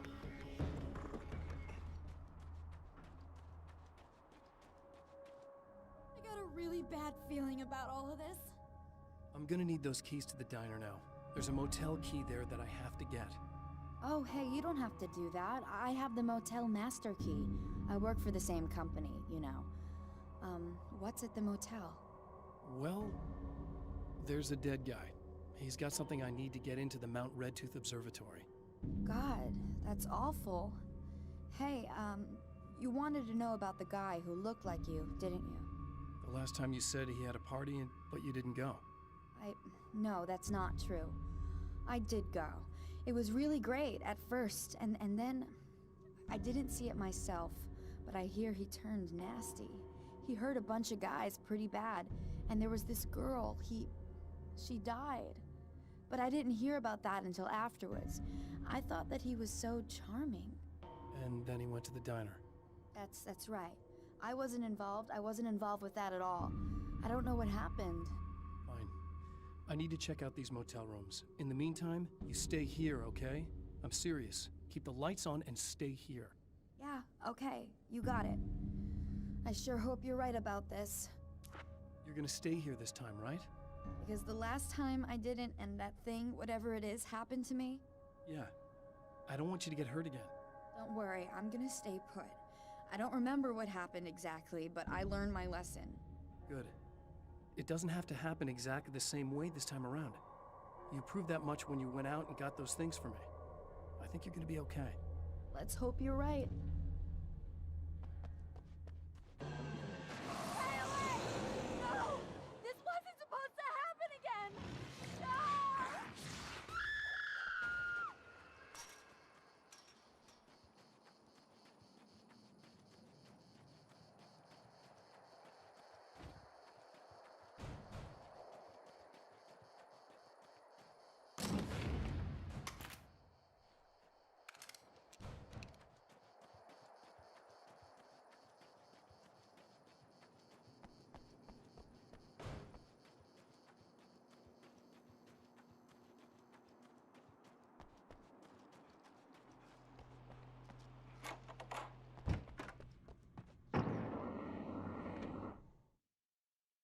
Alice and Barry, my wife and my best friend, are easily the two most important people in my life, and they've never really gotten along with each other. I suppose both of them resent the other's intrusions into what they considered their domain. After I was gone, they maintained an uneasy truce. My book stayed in print, still selling, the licensing machine churned away. She was my wife and controlled the intellectual property. He was my agent and took care of the business. I wish they found more common ground than that.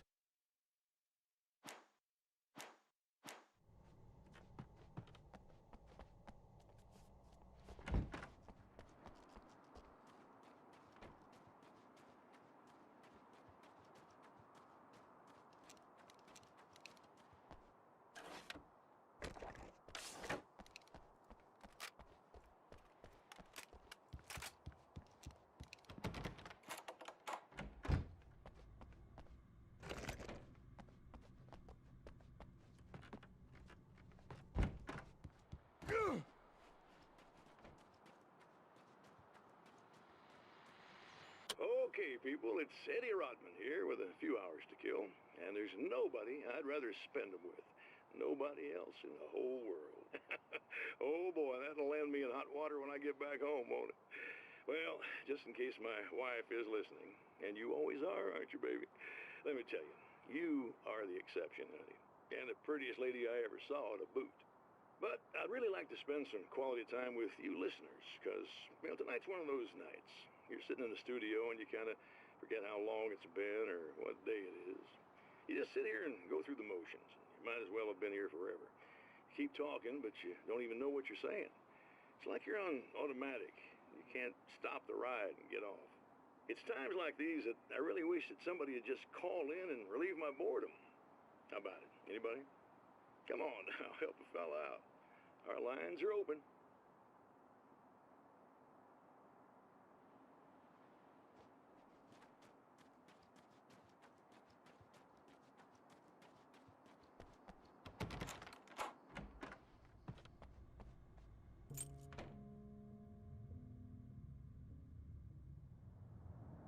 It's said that nobody knows what the future might bring, but for this man, it's no longer entirely true. A weaker man might simply give up, but the champion of light is an expert on destiny. Sometimes the puppet and puppeteer can be one and the same.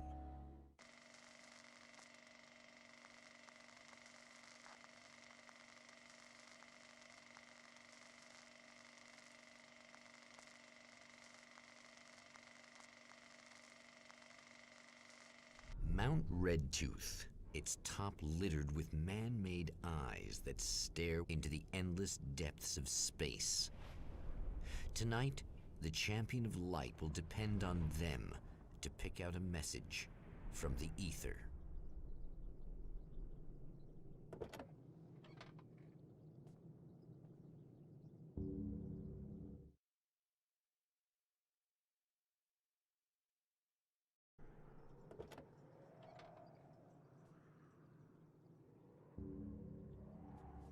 As history repeats itself, the man remembers the patterns. He knows that he needs the missing part for the telescope.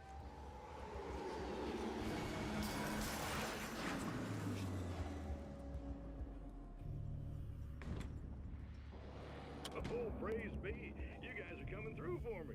A pretty little light just started blinking on my board here.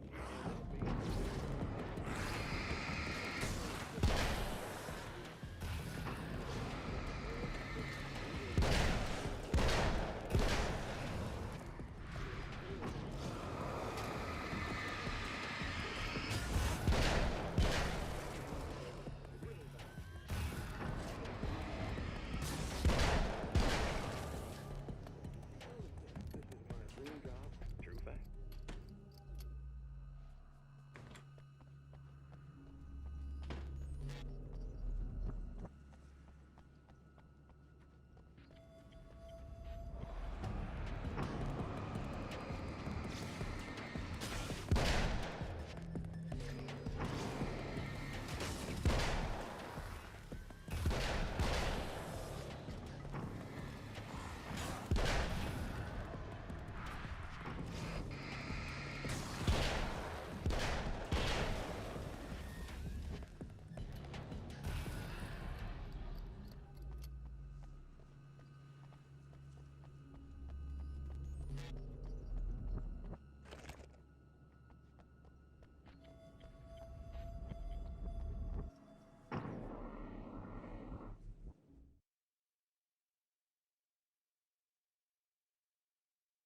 There are places where our world is worn thin, and another reality brushes against ours.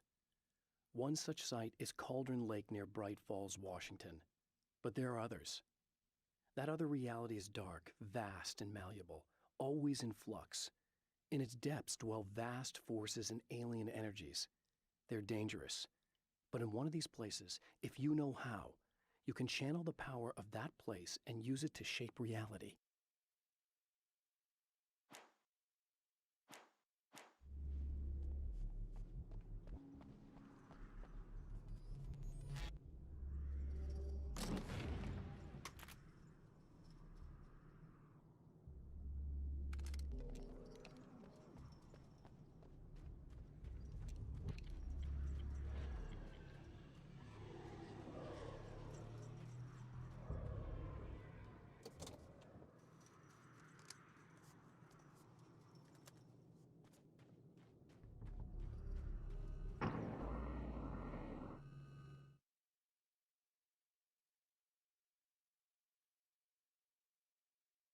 The darkness rose from the depths of Cauldron Lake and took Alice. It needed words. It needed me to write its way into our world. She was leverage, a hostage. I complied, but with a twist. I put in a loophole that gave me a chance to fight back. I was hunted by shadowy enemies, but I faced the darkness. I fought it with light. I drove it back. I saved Alice, but it came with a cost. I was trapped in the dark place below Cauldron Lake.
Stories come naturally to us. We can't help it. There are many different worlds, many competing realities within our heads, fueled by books, television, even barely remembered childhood tales. There's an endless supply of fictional concepts more familiar to us than anything or anyone real. We have a far greater connection to the fictional characters we know and love than the random people we pass on the street. Our destinies and inspirations are shaped by lies, myths, and fables.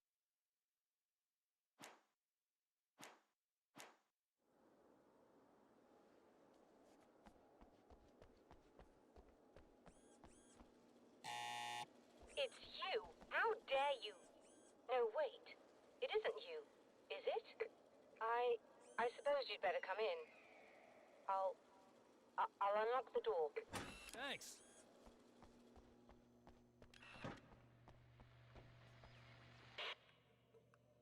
I know what you're thinking. Evil twin, supernatural powers. But most of the time, I just like to keep things basic. I want you to understand that.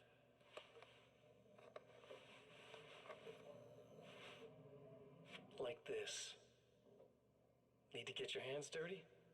No batteries, no moving parts, just physics. That's technology you can depend on. It's a classic. Speaking of classics, you need to be careful with this one, though. If the victim suddenly twists, you might end up cutting yourself. It's not really a workhorse, but I'm a sucker for this style. Now this is more like it. You've got slip-resistant grip. Believe me, you really want that traction once you're wrist deep in somebody. The blade's stiff enough so it won't open by accident in your pocket, but it's still really easy to open with just one hand.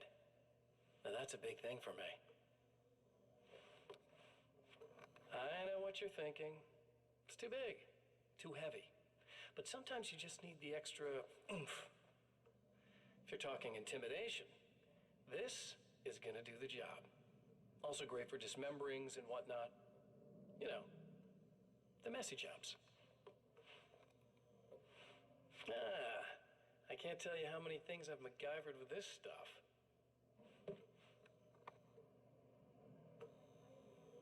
Okay, now, guns. Not a big fan. I mean, how are you supposed to really connect with somebody with a bullet? I want you to understand that.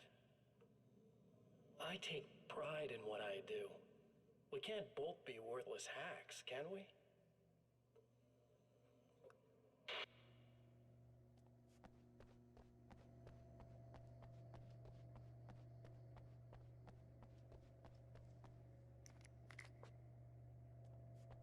You'll have to forgive me, but this feels very strange. It seems like this has all happened before. I have the replacement part for your telescope, Doctor. All right. Let's get it installed.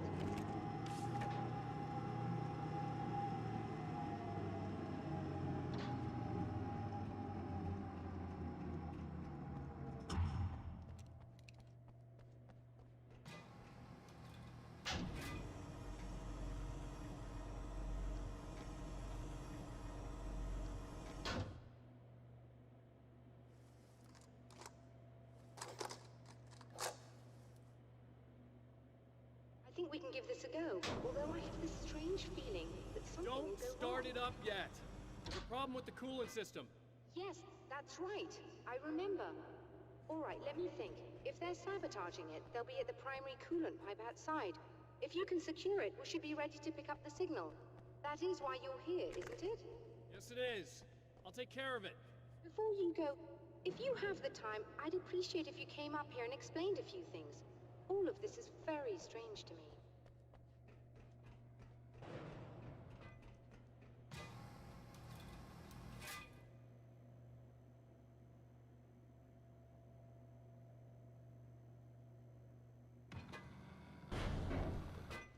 Hello. I don't quite know what's going on, but I seem to remember having had this encounter before. It's not deja vu, Doctor. This has happened before. We're caught in a time loop. That's utterly insane. How could that be? I can't really explain it. I suppose I could call it magic. I don't believe in magic. Neither do I, but I can't argue with what I've experienced. Listen, what matters now is the signal. The last time we only caught a part of it. I need the rest of it. Whether you believe me or not, you want to look into this as much as I do, right? Yes. All right. I realize that you have trouble believing this. That's an understatement. I can't deny that what you say resonates with me on some level I don't pretend to understand. But for all I know, I'm simply delusional. But it's not just you. I've experienced the same thing as you. Doesn't that prove something, at least? Maybe. On the other hand, given your appearance, and the fact that you're trying to convince me that I'm not insane, perhaps you're merely a hallucination that accompanies my delusions. You're not having a psychotic episode, Doctor. For what it's worth, I'm a skeptic by nature. I completely understand your reluctance to believe me. There are people caught so deep in their psychosis that they retroactively manufacture memories and beliefs that conform to the situation at hand. Sure, but you have to stop second-guessing yourself at some point, if you want to get something done.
The Taken may well be the tool the darkness favors over any other. At some point, they used to be human, but whatever humanity they once had is long gone. Now they're just shells covered and filled by darkness. The Taken Mr. throws at me are more grotesque and varied than the ones I first encountered in Bright Falls. But I know how to deal with them. I'd be lying if I said they don't frighten me. But I've survived worse. I can't let them stop me.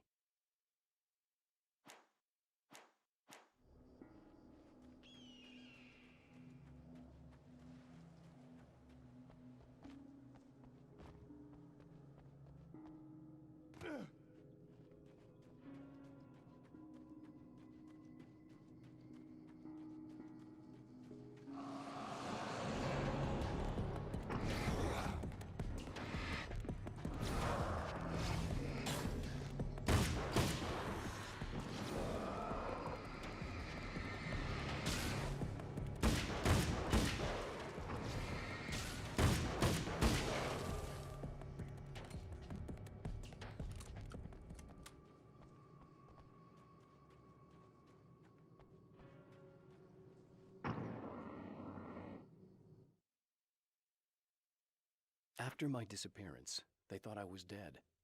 I might as well have been. I know it's been 2 years. I know Alice has moved on. I've tried to find a way back to her, back to my life, but escaping the dark place is almost impossible. Time does strange things here, but dreams and radio signals can pierce the veil between the worlds. I catch glimpses and echoes of the world. Sometimes I send messages out. I can only pray that they hear them.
light, am I correct? You should be able to turn on the light and secure the area that way. I think we're good to go. All right. I'll start looking for the signal. Please, head back.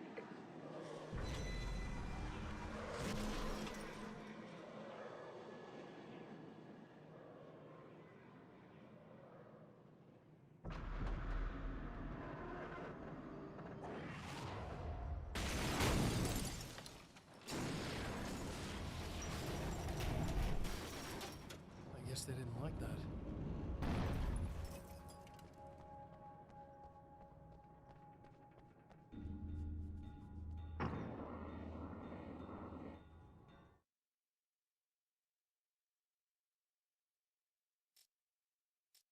When Dr. Rachel Meadows got the call from Michael, telling her to hurry to the observatory, she didn't waste any time. It had been a nice party. She'd had a good time, but her social life would always play second fiddle to the mysteries of space. Michael never showed up, of course.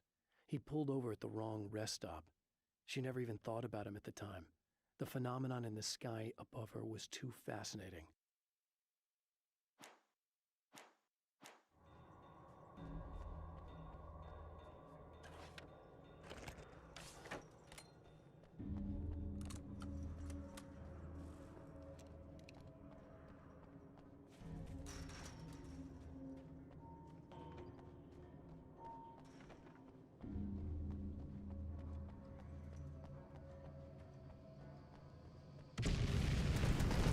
That mountain's trying to kill me.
It's working. Please, come up here.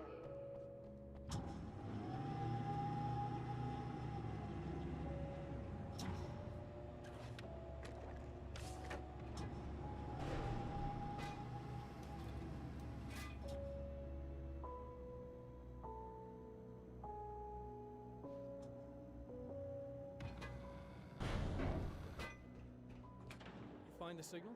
Yes, I don't think it's quite the same thing we had, the last time. Still, we're definitely picking it up. Are we getting the complete signal now? I'm afraid not.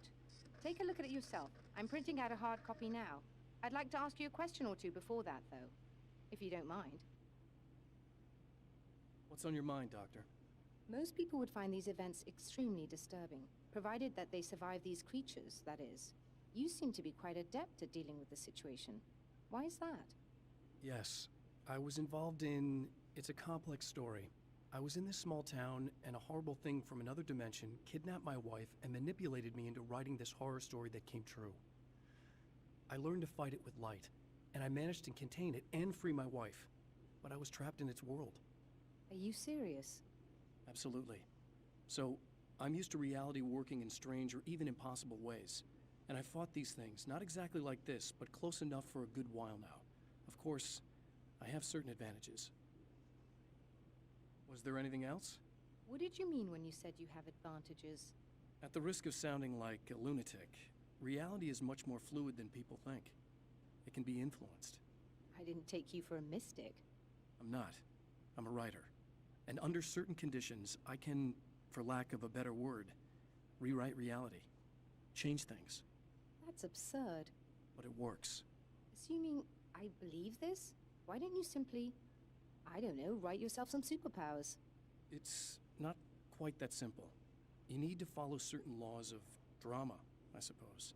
You need to think about consistency and symbolism. Often what you write isn't anywhere near as important as what you imply.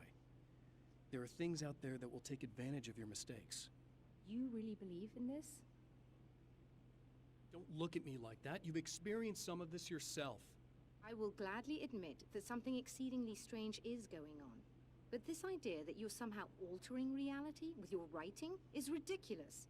You're essentially saying you're controlling my actions. Leaving aside the rational arguments against this, what gives you the right? Well, it's more like having a destiny. A path you're on. You're not aware of it, but there it is. If somebody changes it, what difference does it make? It's what every writer does. If you write something that affects one of the characters, they don't really know about that. I'm not a character. Are you saying that it's all right to take advantage of someone if they aren't aware of it? Look, all I meant was that if you're genuinely making all your own decisions, and those decisions lead to whatever destiny you have, what practical difference does it make? I suppose that depends on whether our destinies are determined by things like physics and probabilities, or natural reality, which is presumably neutral and impartial, or by some kind of an intelligence. If it's the latter, that intelligence makes choices based on some criteria. If we suffer as a result of those choices, there's a moral and ethical element involved, regardless of whether we're aware of its manipulations. Wouldn't you agree? You're taking this very well. I thought you'd be hangry. I suppose I would be if I thought you could actually do this. Another printout. Another signal fragment. The message is still not complete, but it's another piece of the weapon he has built against his adversary. Mere words on a piece of paper, but in the right hands, they will hold back the darkness.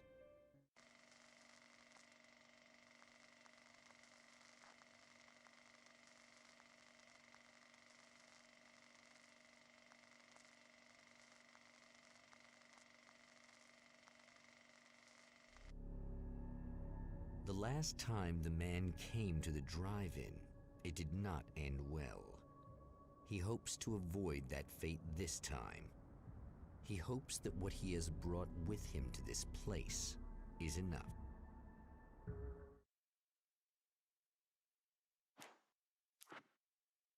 The film noir poster reminded me of Alex Casey, the detective's cool exterior never cracking even with the gun pointed in his face.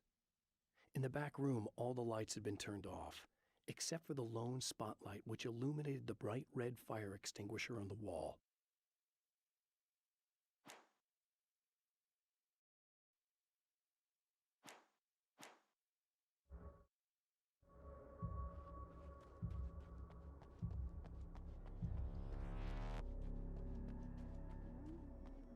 Ugh.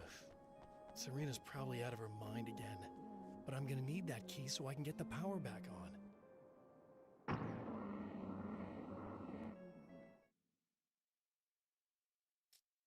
To change the world, you must craft a blueprint for the new reality. Any work of art will do, as long as it's a genuine act of creation. That's what the energies of the dark place respond to. The results may be subtle and perplexing, or far-ranging and momentous. My area of expertise, the written word, gives much more precise results than music or interpretive dance would, for instance. But words can be extremely dangerous. What you define may become reality, but so can that which you imply, even if you don't realize you're doing so.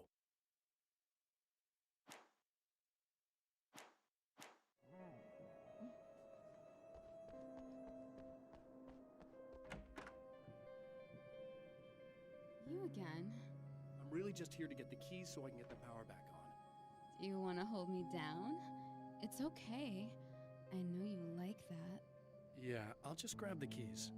I could be like your wife, little wifey, waiting at home for hubby. Or you could be the mailman, or the neighbor. I'm already married to someone who isn't crazy, thanks. I'm just gonna go and get the power back on. Aww. Look, I may or may not be back. I have the access code to the booth already, so once the power is on... You should totally come see me. We could have fun. You know. We'll see how it goes. You should sit down or something. Try to stay calm. I don't want to be calm. I want to be nasty. I want to be nasty with you. Yeah, okay. You could do anything you want. You can use my... Let's not even go there. I was hoping that you'd remember more, but I guess that was too much to ask.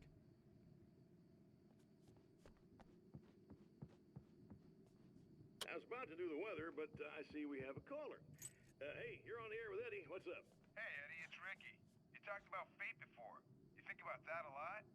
Not a lot, to be honest, but I take it you do. Oh, yeah. Oh, yeah. Any conclusions you'd care to share, Ricky?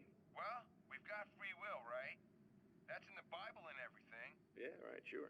So free will, right? Am I right? I mean, if we can do what we want, how can there be fate? I mean, you don't know what's going to happen next, so there's no fate. There's just people doing stuff. Well, I don't know, Ricky. I don't suppose you have considered the possibility that we're all here in the service of a greater purpose, Incomprehensible to us, and that what we take to be freedom is nothing more than the move of a pawn on some cosmic chessboard, limited in scope, subject to the whims of unseen players, existing only for their entertainment. Or perhaps we're just a twisted reflection of actual events that can happen elsewhere. Could it be that such is life in Night Springs? Dude, what? Food for thought, Ricky. Food for thought.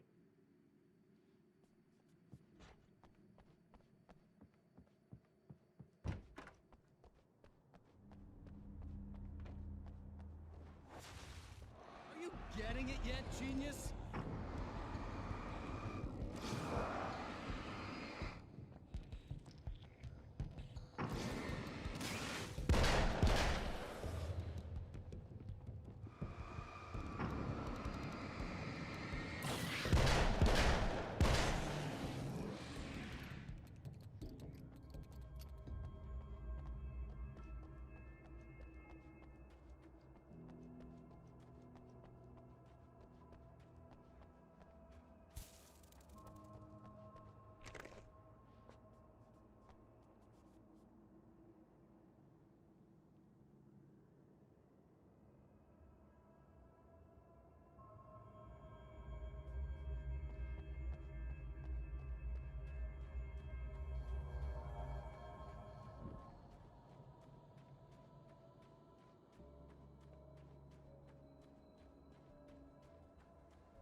I have changed. I know who I am now. I know that I can write my own fate. Bright Falls taught me that. I know that indulging my weaknesses, giving in to fear and complacency will only drag me down. The Dark Place taught me that. I'm no Zen master. I've not attained enlightenment. But I have learned to let go of the things that I don't need. I know that without that balance within, I become my own worst enemy. Now I strive for equilibrium, and with that, I'm strong enough to get where I want.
It's obvious that for all his power, Mr. is an agent of another greater being. The dark place he came from is full of terrible alien intelligences, dark presences, and none of them should be let loose in our world. He serves one of them. He'll open the way for them if I don't stop him. But he'll do more. He'll take over my life. He already has my face. He already uses my name. He'll become Alan Wake in every way imaginable and corrupt everything, unless I can stop him.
I have created the weapon that can put an end to this, a blueprint to a new reality. All I have to do is survive long enough to use it. My arrival from the dark place will be painful and difficult. These pages may be lost.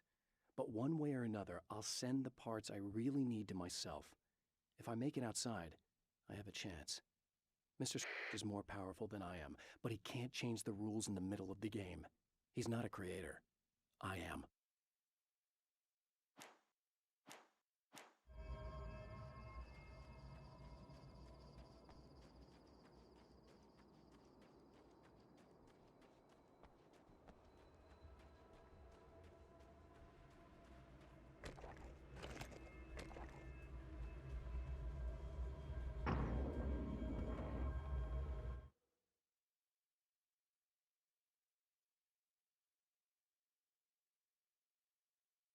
The trap Mr. has set for me is as simple as it is impossible. Whenever I reach him, he sends me back to the beginning of the maze. It's a loop in time. I go through it only to end up where I started. There's a brutal genius to it. If I die, it's over for me. If I survive, I end up where I started. Sooner or later, the odds will catch up with me. And in the meantime, he gets to toy with me. But that's why I have a chance. He's caught in this pattern just as much as I am. I know where he'll be, and I'm prepared.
I want to talk about Alice.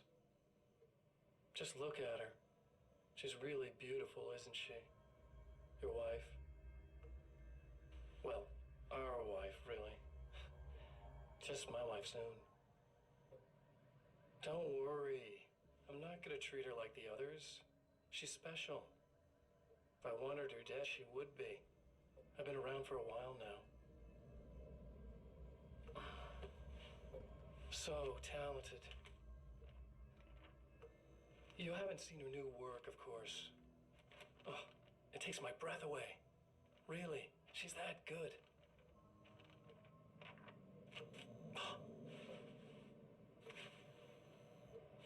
Did you know that I've got a wedding ring, too? We're that similar.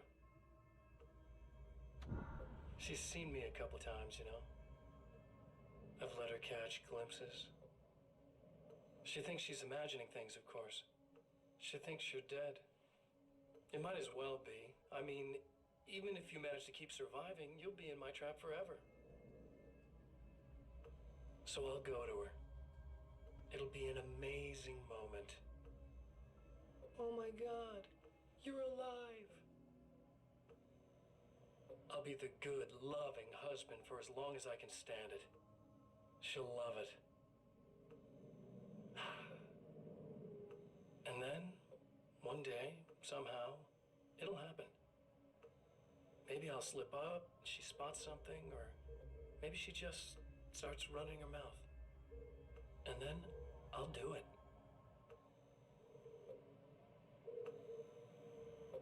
It's gonna be sweet.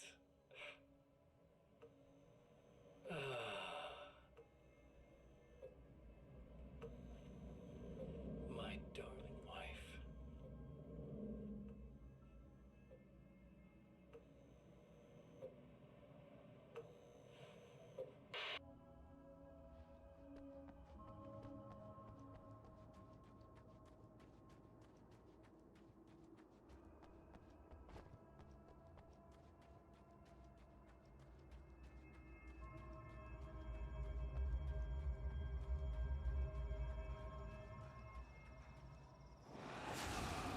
Like a little hamster in a wheel.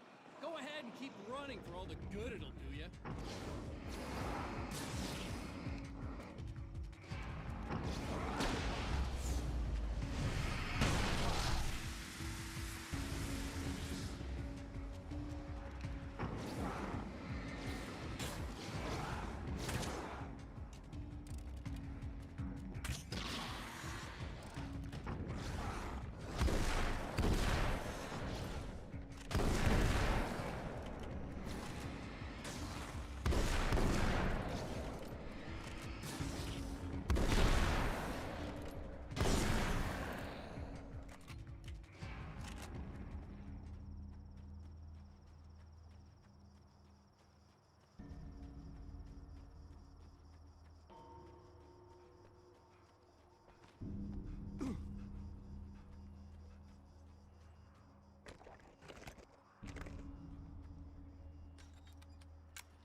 For Serena Valdivia, burning the midnight oil was more of an exception than a rule.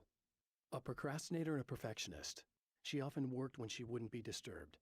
Tonight was especially important. The film festival would open tomorrow, and there was still so much to sort out. It wasn't that the work hadn't been done. She just didn't feel like she had completely mastered everything yet.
The dark place is utterly hostile to human life. It eats at your mind, wants you to succumb to madness. Your own thoughts can turn against you. Every shadow conceals a threat that attacks at the slightest sign of weakness. You're under endless assault. Every day is a struggle for survival. But I've learned to take care of myself. I focus on Alice, our life together, my need to be with her. That takes me a long way in the dark place. As long as I have my gun and the flashlight.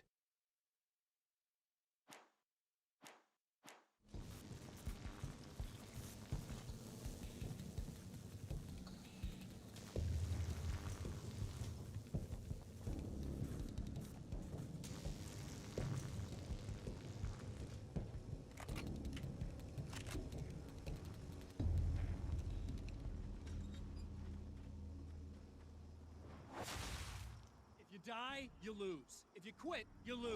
If you make it to the end of the loop, you still lose. Sucker.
The champion of light knows that the time itself is about to end.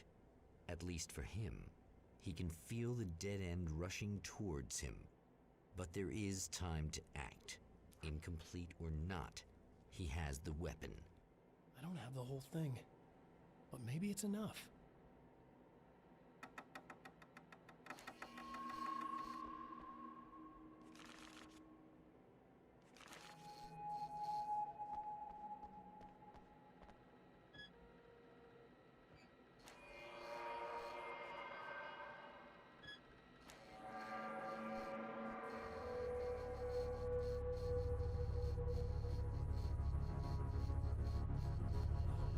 It's not enough.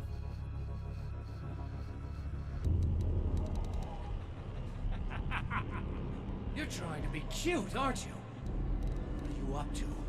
It's a waste of time, buddy. You should just lie down and die. Let me take over. This is the only thing you've got coming to you. From here to eternity. No matter how many times you come back.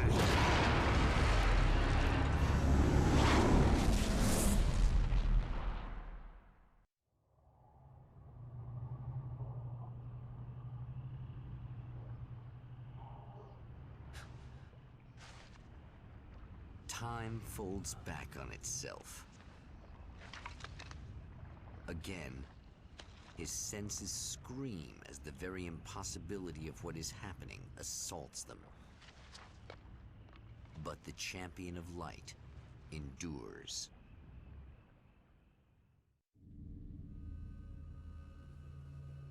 Each time he gets a little closer, each time another detail falls into place. Now the trap works against the herald of darkness.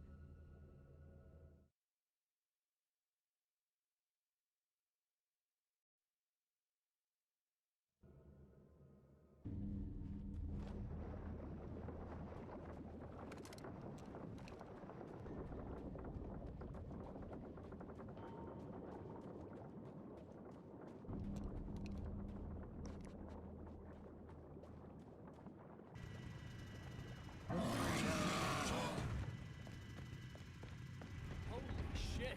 What are you, King Hillbilly?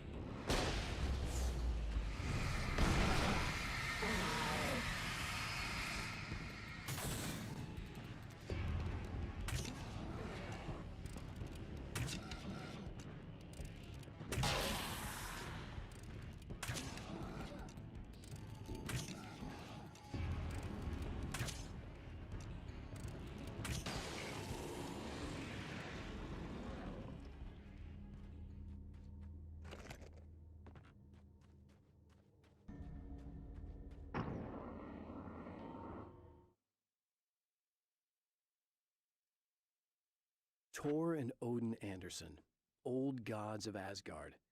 I still don't quite know what to make of them. I know they used to be rock stars who modeled their stage personas after Norse gods. I know they're old. I know that in their day they fought the darkness as I do. I know they're demented and insane, ravaged by age and self-abuse. But there's something in them, something powerful that took hold when they were touched by the powers beyond. A thing that goes far beyond just stage names. Something godlike.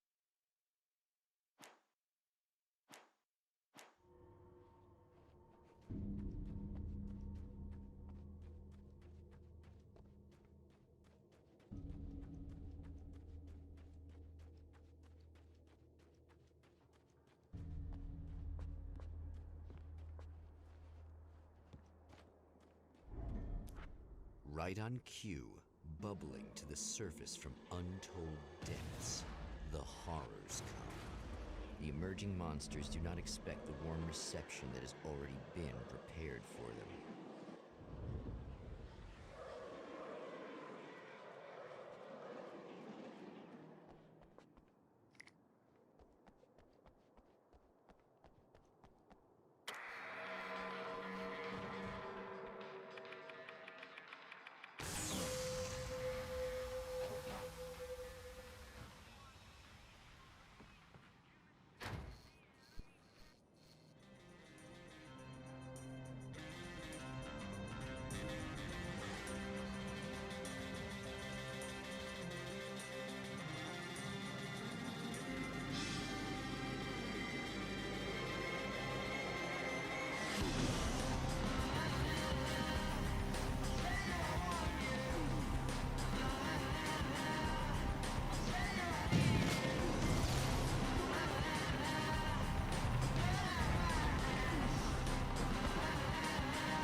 stop.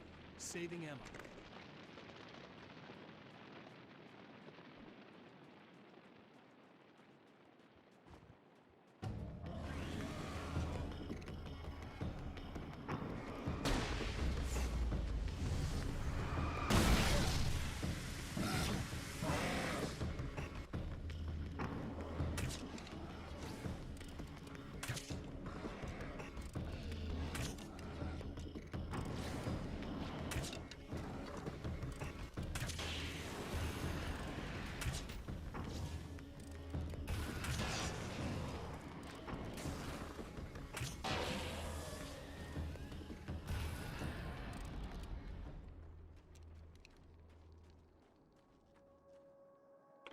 So, one morning I was running. It was in the fall. It was about 6 o'clock in the morning. It was the sun was just coming up. And there's this huge estate right on the Long Island Sound called the Ziegler Estate, and it's monstrous, and it has these old iron gates that have they're spiked, very, very sharp. But it's acres and acres of land. And so I'm running, and I'm listening to Tosca, listening to opera. And there's a moment in Tosca where Tosca's about to stab Scarpia, okay? And it's very, very dramatic. And it's there's this huge duet. And so I'm running, and you can see the breath coming, you can see my breath coming. The sun is coming up, and there's this incredible scene happening. And all of a sudden, in the distance, I look, I see something that's on the fence. And as I'm running up, I realize it's a deer. And the deer has tried to jump over this fence, 8 feet high. Tried to jump over the fence. It landed on top of the fence. It caught it in its chest, and it slid all the way down. So it opened the deer from the chest to all the way down its stomach, and it was still alive.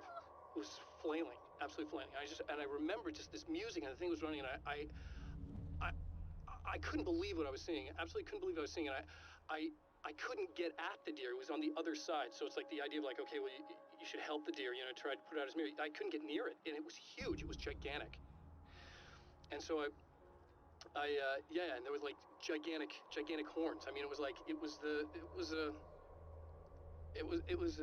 a visual I will never, ever forget. And I just remember as I was running, and just these flock of crows that were in the trees just flying. It was the most cinematic, frightening thing I've ever seen.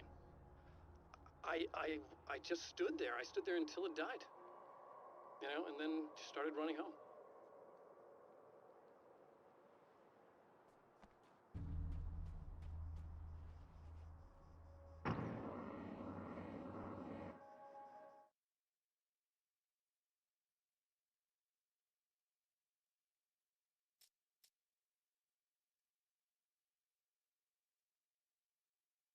Getting the Andersons into the recording studio was a struggle and a half.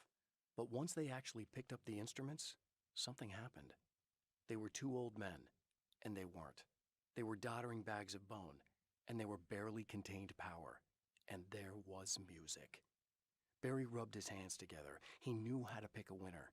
Now all they needed was some direction on how to make things a little more modern. Barry had never produced a thing in his life, but he knew what he liked. He knew Balance Slays the Demon was going to be a hit.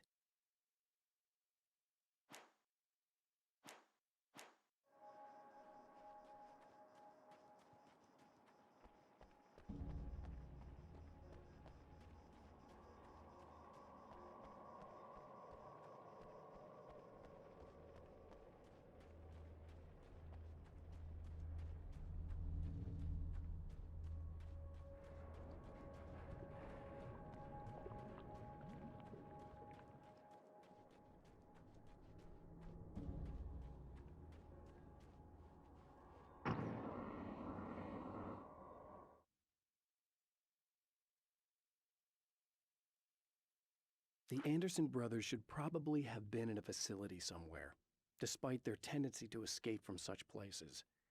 It could be argued that they had no business being on tour, considering their condition. Their lives mostly revolved around the laundry list of ailments and their endless quest for liquor. But Barry Wheeler managed them now. And whatever else they might say about Barry, he knew how to make things happen. And honestly, it wasn't like the Andersons were the most difficult clients he ever had.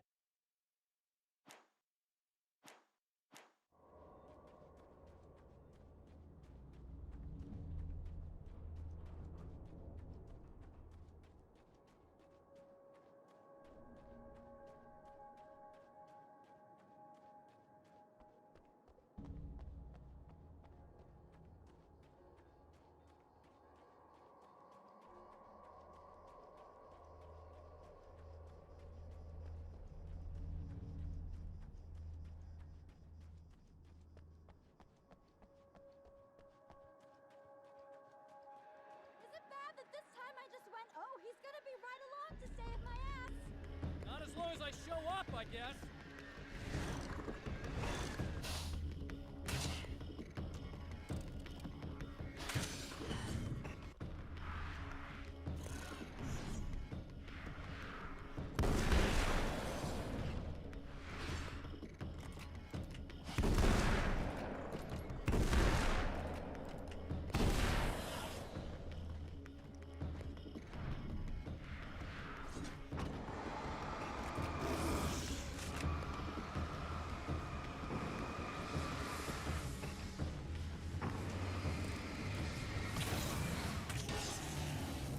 Clear now.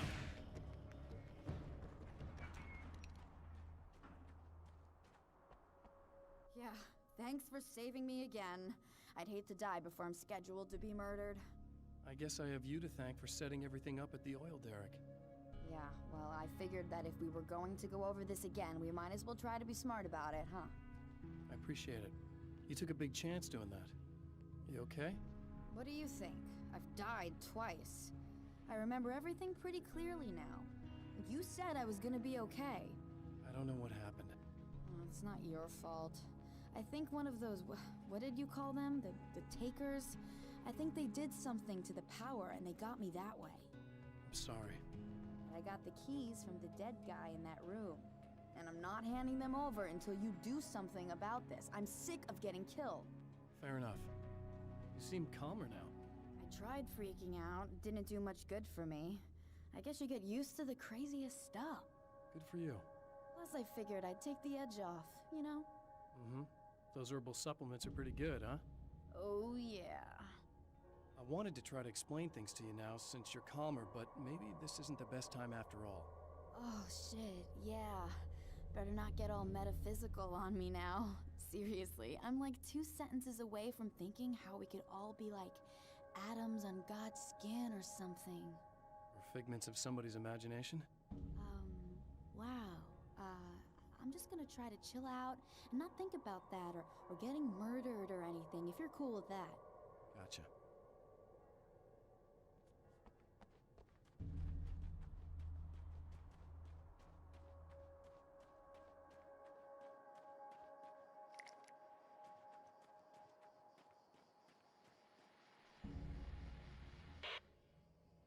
So I've been thinking about Barry. I don't know what to do about him yet. I mean, I'm not gonna keep him around, that's for sure. Al? Al? Ugh, little parasite. Your best friend. Really? That's the best you can do.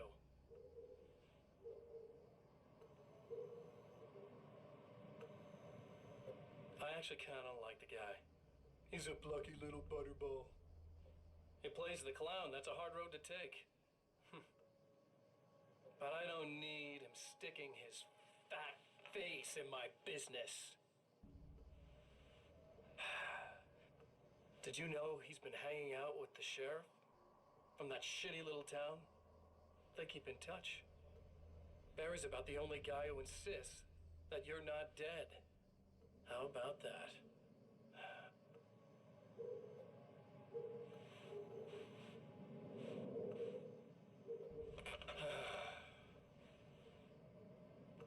I might keep him alive for a while.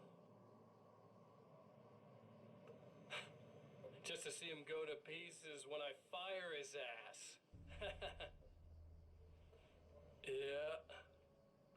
Yeah.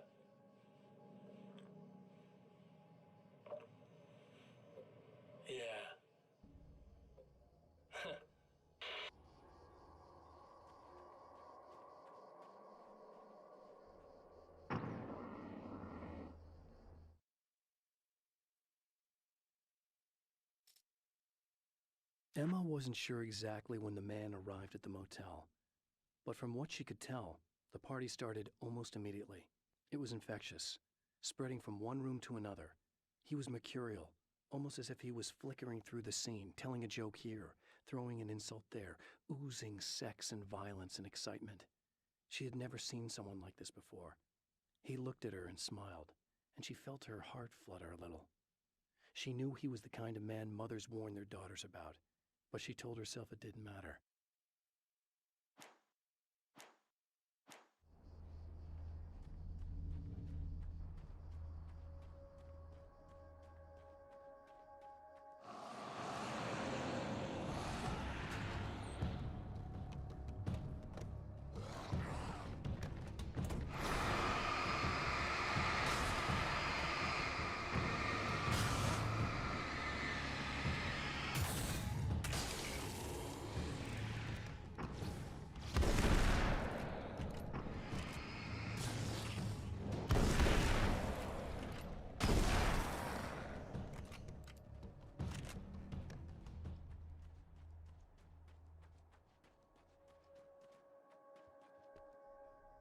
Okay, I really don't think they can get to the power now.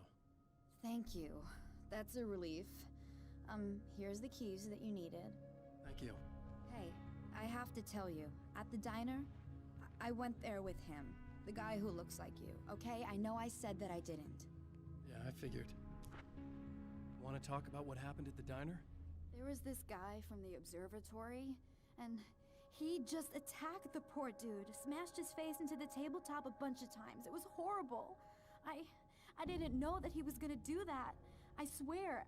And I just ran. I just left him there. I didn't even try to help. There was nothing you could have done. It's not your fault. Well, he's dead in that motel room now, so excuse me if I feel pretty shitty about it anyway. You shouldn't blame yourself. I just didn't want to get involved. I have this tendency to just drop everything and run. I don't think I'm a bad person, but I didn't even call the cops. I'm such a coward. If you'd called the cops, we'd have dead cops. He's not human. Do you understand? It's not your fault. But I could have tried to stop him. Believe me, if you had, you'd be dead. You seem to be doing a little better now. Yeah, I guess it just got easier once I got this thing off my chest.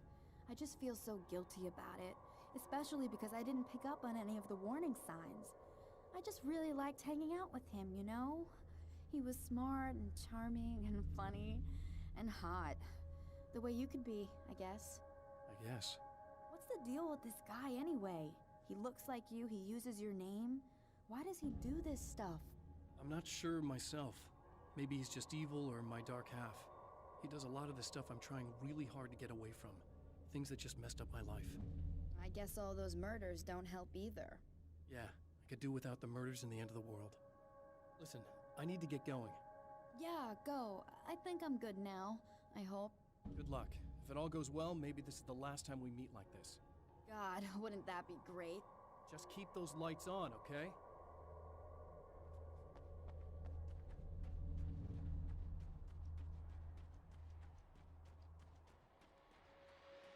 Well, art lovers, are you feeling neglected? You shouldn't. You know Eddie Rodman's got love for you, which is why I actually hauled myself out of bed before noon, just so I could record an interview for your pleasure. Enjoy. Now, as I'm sure you all know, the annual Night Springs Visual Art Show is coming around again, and that's a big deal for all of us that are in the culture business. If you can call it a business. That's a little controversial, I know. Oh, that's okay. Money makes the world go around, no doubt about it. And that's one of my guests here at the studio, Serena Valdivia. She's a curator at the Night Springs Gallery of Visual Arts, and she's in charge of the NSVA Film Festival, held this year at the old Night Springs Drive-In Theater. Hello, Eddie. It's great to be here. And let me just say that it's a wonderful venue. Absolutely. And with her is one of the filmmakers, somebody who's actually primarily known as a renowned photographer, Alice Wake. Hello. Alice, I've seen a lot of your work over the years. It's very impressive. My wife's a big fan, actually. Oh, thank you. You've gained quite a bit of fame as a photographer, but that's not why you're here, right? You actually have a film. That's a little surprising. For me, too. I really wouldn't be here at all if it weren't for Serena. You two are friends, I take it? Yeah, we move in the same circles. So, about a year ago, I heard about all this footage she'd shot, and I got to see some of it, and then I started pestering her about actually putting it out there, because it was really good. I didn't really want to show it. It felt too personal. Well, yes, I can understand that. It features your husband, and he's, well... He's dead. I thought he was missing. It's been 2 years. This sounds awful, but yes, I believe he's dead. Otherwise he would have, well, you know. Yeah, I understand. Well, hold that thought, and we'll be right back.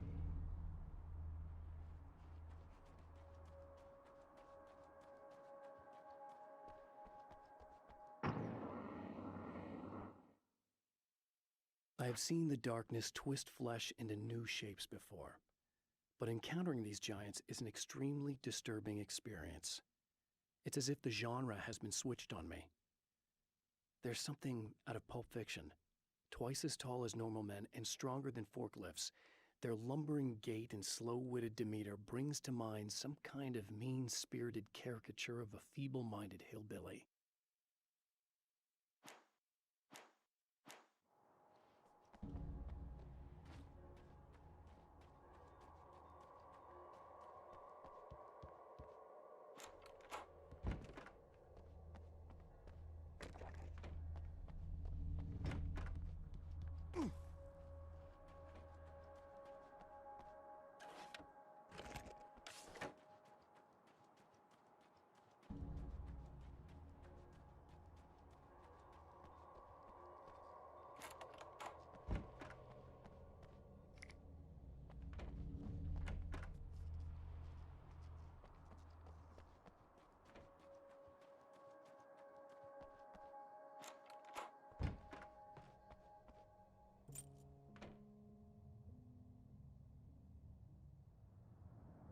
The fate of countless individuals hangs in the balance, threatened by the machinations of the Herald of Darkness.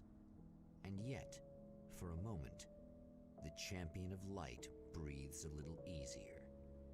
He has saved one life. For this moment, it is enough. And soon, perhaps, he can put an end to this.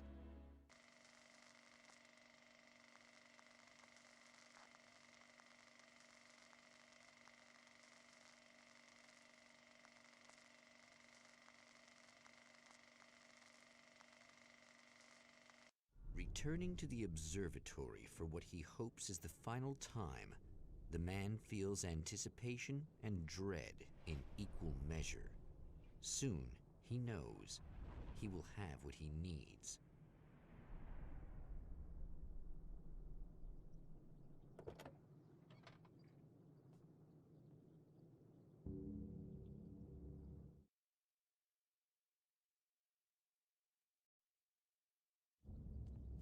Hello, I was expecting you. I've already taken care of the imaging array, but you should still look into securing the primary coolant flow. With some luck, you may be able to light the area before these things even show up. Thanks for tuning in for the second part of our interview with Serena Valdivia and award-winning photographer Alice Wake. Now, Alice, we were talking about your husband, Alan Wake. Is that a sore subject for you? Well, a little bit. Of course it is. The way I see it, we had our good times and our bad times, and on the whole, we had a lot of good times. He really made me happy. I don't mind being reminded of him. So you're over him? I don't know if I'll ever be that, entirely.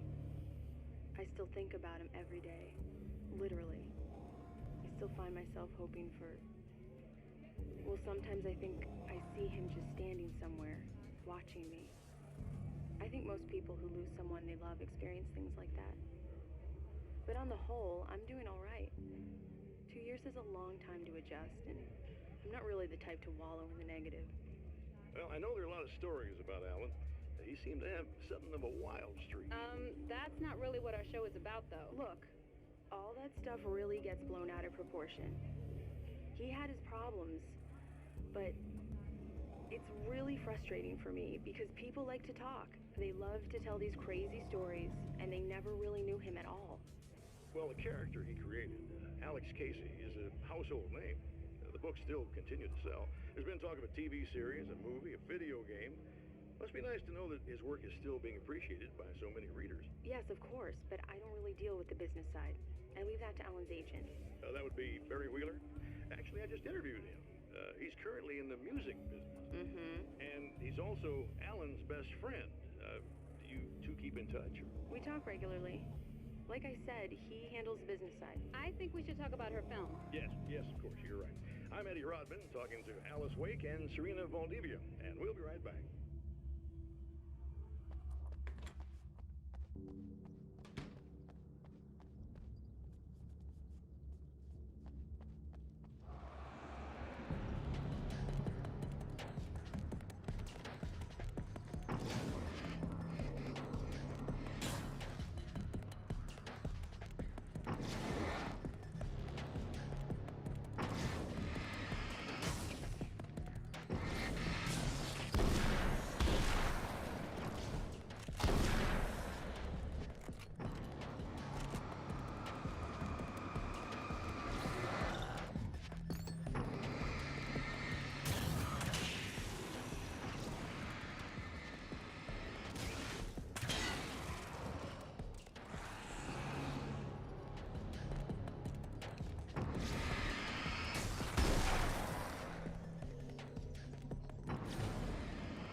Very good. I believe we're ready to look into the sky. Right there, Doctor.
This act of creation is exhilarating and frightening.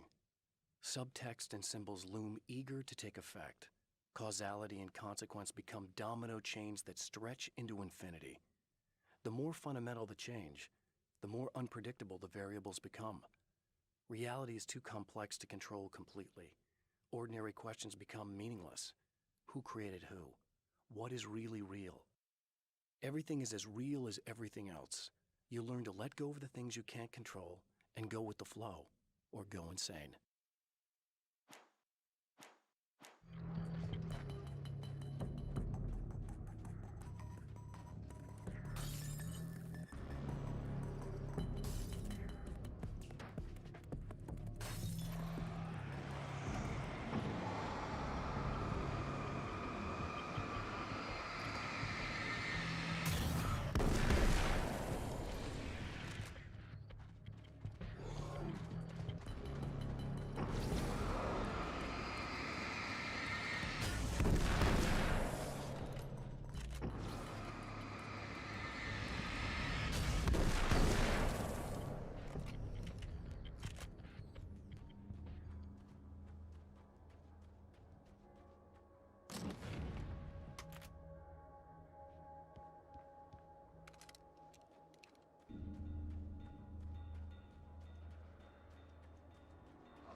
The man before Dr. Meadows was handsome and slick. He moved with lazy confidence and didn't bother to pretend that he wasn't staring at her. She didn't mind, at first.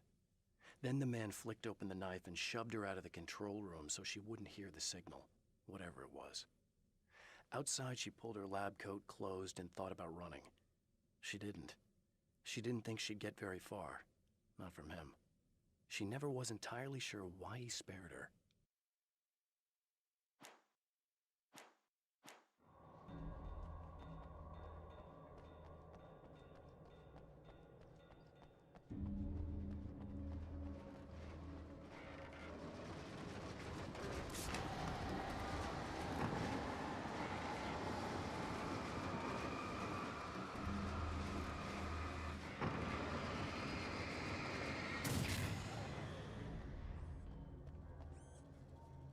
Come on in.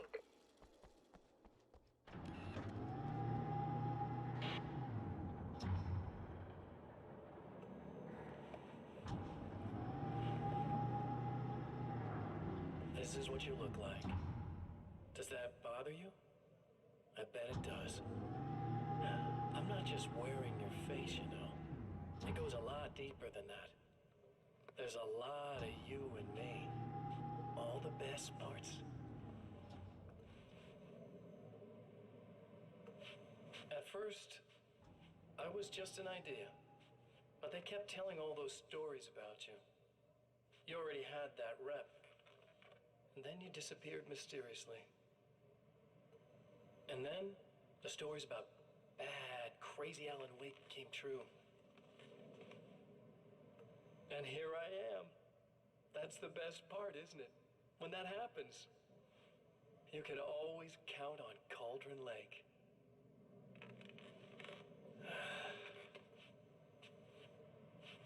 I'm just as real as you are.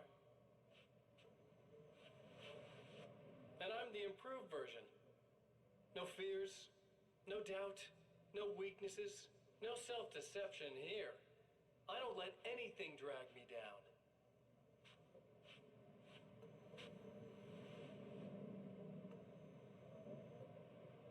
I know you like I know myself.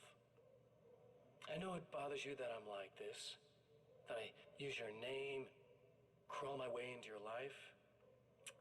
But I only do it because I'm better at being you than you ever were.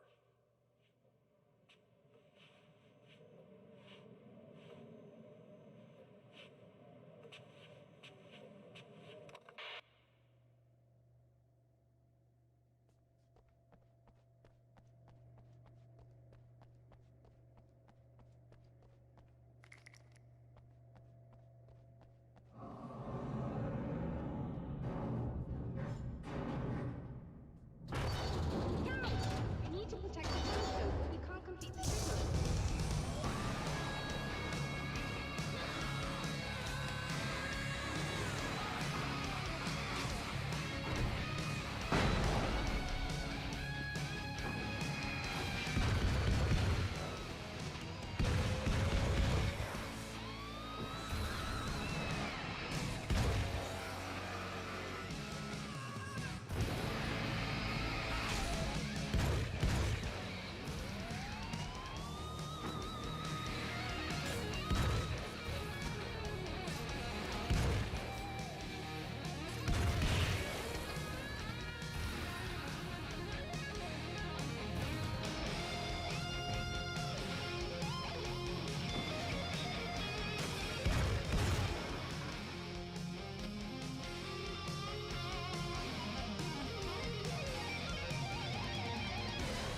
my observatory.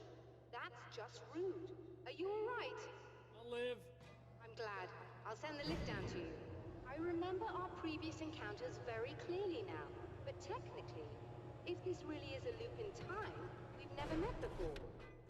I don't know why our awareness persists, but it's bloody fascinating.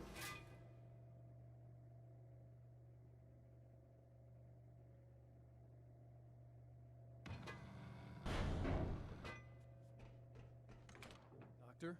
You know, I know physicists who would give 15 years of their lives for a chance to experience something like this.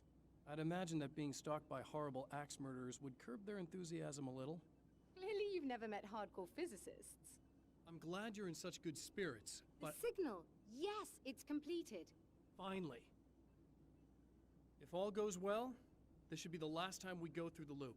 You know, I just realized that I don't have any memory of what happens after you leave.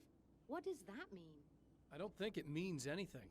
If everything goes well, you just keep going. I don't show up here like this again, no more bad guys. Things go back to normal. Let's hope you're right. I'd love the opportunity to look into this in more detail. Looks like you've accepted the situation. I'm a pragmatist. If this is a delusion, at least my first psychotic episode is anything but boring. Really, Mr. Wake, at the end of the day, I'm a scientist. I love mysteries. I love not knowing. Whatever else this might be, it's absolutely fascinating. I wonder how far this reaches. Is everybody in the world experiencing this? Who knows? I think reality's probably pretty fragile right now. Doctor, I can see you're very enthusiastic about this. I'd appreciate a bit of discretion. Are you suggesting that we should suppress this? No. You can do what you like, but I want you to leave me out of it. But surely, with the things you know, the things you've experienced, you can replicate any of these results. We could— Let me be blunt. If you drag me into this, I'll deny everything. I'll lie like my life depended on it. And writers are damn good liars. Word of advice. This is things man was not meant to know territory. You get into this, chances are you'll open up a door into a world of hurt. Believe me, I know. I see. In a strange way, he feels at ease. He is armed with his own words, and when the time comes, they will be enough or they will not. For now, he's content to let the currents take him toward the final confrontation.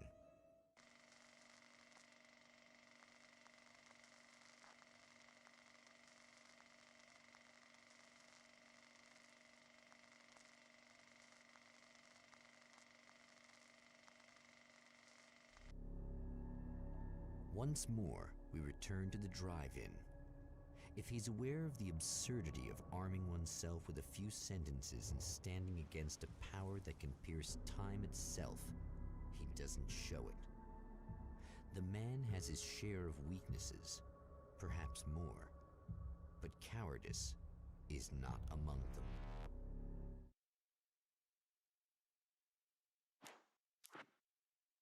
I'd found her film from the pile of containers in the back.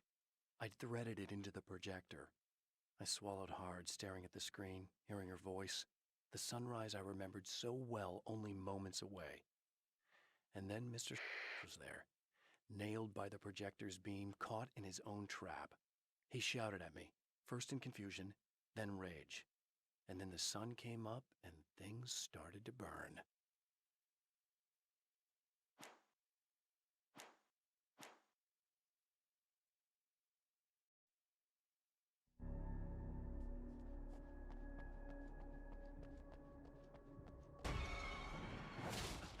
Oh, you got yourself a little plan, do you?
Once more, we return to the drive-in.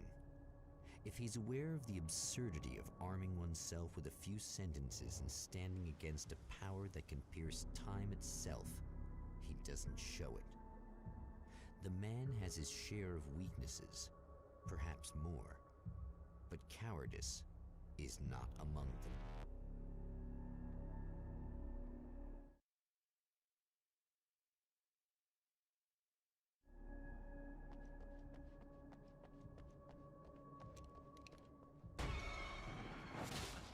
Oh, you got yourself a little plan, do you?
Never getting out of this, Wake. Never! Don't worry. I'll take care of your wife and your life. Start to sound a little desperate. Really, I'm a psycho. You knew I am a psycho. I told you I'm a psycho.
you're doing, but I'll send you right back to the beginning.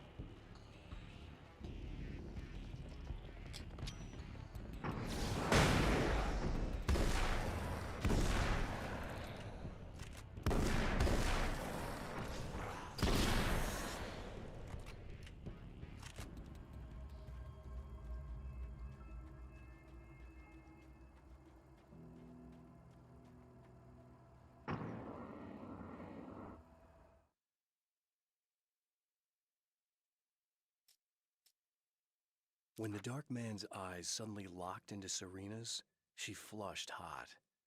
They ignited a black fire in her. He was talking. He wanted the power turned off. He said something about the projector booth. She hooked a finger under his belt buckle. He grabbed a hold of her throat and twisted until it hurt. Somewhere deep inside, a part of her screamed in paralyzed horror, but the moan that escaped from her throat had no panic in it. "Pay attention," he said. "Business first." His eyes glittered shamelessly. Hers did too. When the dark man's eyes suddenly locked into Serena's, she flushed hot. They ignited a black fire in her. He was talking. He wanted the power turned off. He said something about the projector booth. She hooked a finger under his belt buckle. He grabbed a hold of her throat and twisted until it hurt. Somewhere deep inside, a part of her screamed in paralyzed horror, but the moan that escaped from her throat had no panic in it. "Pay attention," he said. "Business first."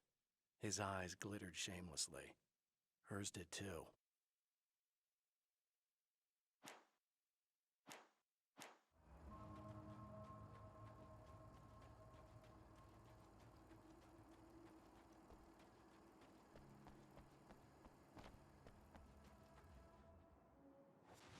What? You think whatever it is you're gonna do is gonna make a difference? This'll end up just like before!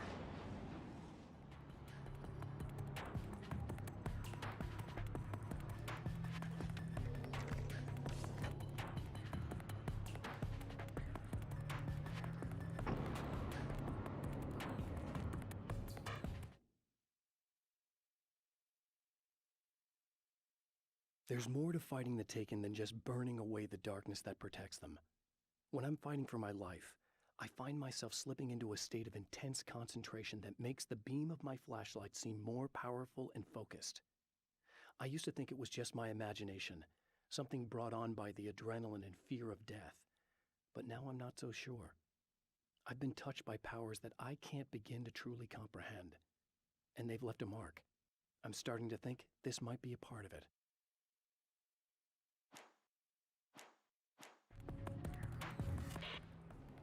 I've been around for a while now, you know? While you've been indisposed, stuck in the darkness, I've been busy. I operate in the shadows, not always literally, you understand? I'm a little more resilient than those I've taken, but I do my best work in the dark.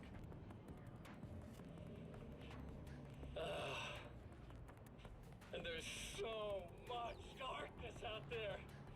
It goes deep. And the things that live in it are bad, big bastards. They don't mind getting a little bit of elbow room. All that chaos and madness, it doesn't really do that much down there. It's like pouring a glass of water into the ocean, right? But up here, yeah, you can really make an impact. All they need is someone to bring them all the way through. But first, I had to take care of you. You party pooper. You're stuck in an eternal cycle now. The sun's never coming up for you. Everything else? Do my thing. Get a bit of quality time with Alice. That's a little something for me. And I deserve it.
I held the film canister in my hands.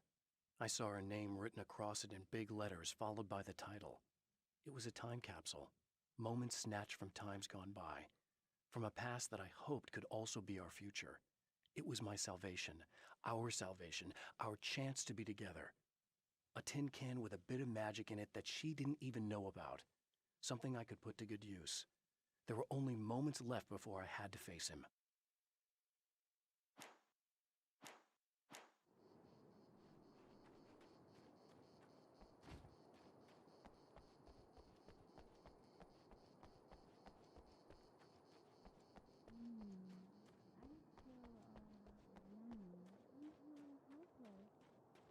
Anybody could walk in and do something. Oh, look at this. I'm so pretty.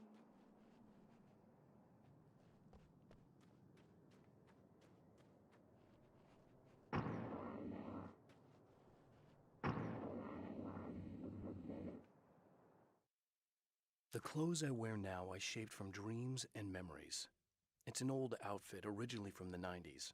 The last time I wore it was when I was still writing and Alice and I took a vacation in the desert before our troubles began. The night before, we'd been at a party, and I had dressed to the nines. On that lazy day, I put on these old clothes, worn and comfortable. Alice made a joke about grunge. I felt a little embarrassed, but I stuck with them. We were very happy. I'm sheathed in good memories to remind myself of what is at stake. The clothes I wear now I shaped from dreams and memories. It's an old outfit, originally from the 90s. The last time I wore it was when I was still writing and Alice and I took a vacation in the desert before our troubles began. The night before, we'd been at a party, and I had dressed to the nines. On that lazy day, I put on these old clothes, worn and comfortable. Alice made a joke about grunge. I felt a little embarrassed, but I stuck with them. We were very happy. I'm sheathed in good memories to remind myself of what is at stake.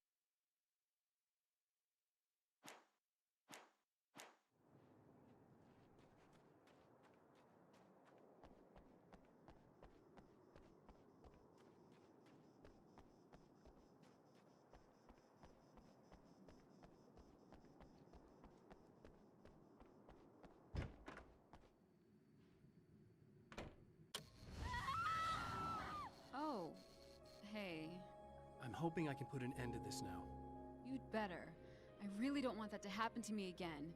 It's like somebody vomited in my brain, like a sleazy movie that keeps looping in my head. I'll stop this, I swear. You know the part that's really screwed up? If you mess it up, it'll just keep happening forever, right? I don't think I can deal with that. Don't think about that. I don't think of anything but. Hey, afterwards, when all this is done, look me up. This thing, I can probably help you deal with it. I don't know. It's almost like I'm not even in the same world anymore. Everything's just weird now. Yeah, I know. A lot of that'll pass with time. But being touched by the darkness, it's rough on you. It's a lot to process. And I just don't want you to get completely screwed up by this. Might be a little late for that, to be honest. Yeah, well, there's degrees. At least you're not at a point where you go around picking fights with people over not changing their light bulbs often enough. What? Never mind. All I'm saying is, you're not alone with this. And anyway, you're friends with Alice, so, you know, any friend of hers. Thank you.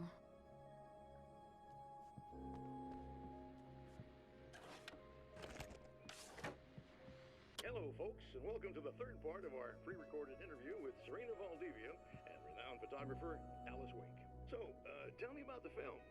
It's called Sunrise, and it really wasn't something I ever thought of as an actual film. It was just footage, things I saw and happened to shoot. It's not a medium I'm very much at home with. You shouldn't put yourself down. You've got a great eye. Maybe, but experience is another thing. Because you're primarily a still photographer. Yes, exactly. So I'm really used to thinking of the world in terms of snapshots. I frame something and try to pick the right moment, and then reveal that moment to people. Moving images are a different story. I'm still learning a lot about it, to be honest. So, this is a new thing for you? Or maybe I'm just a slow learner. But showing it like this is definitely a new step for me. It's a little weird taking something this intimate and showing it to everybody. Not that the material itself is somehow shocking. It's just that those were private moments. But that's why it works. Because because it feels genuine. It's not so much a story as it is a sort of an echo, showing us how you saw your husband at the time.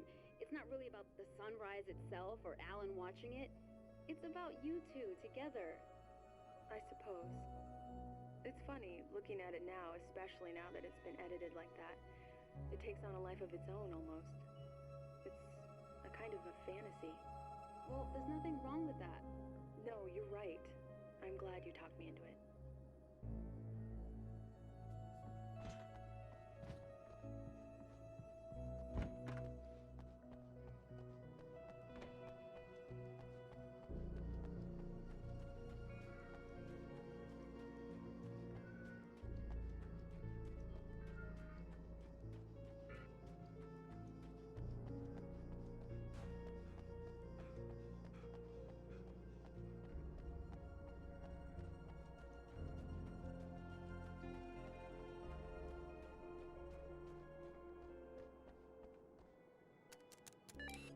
Again, the champion of light enters the final trap.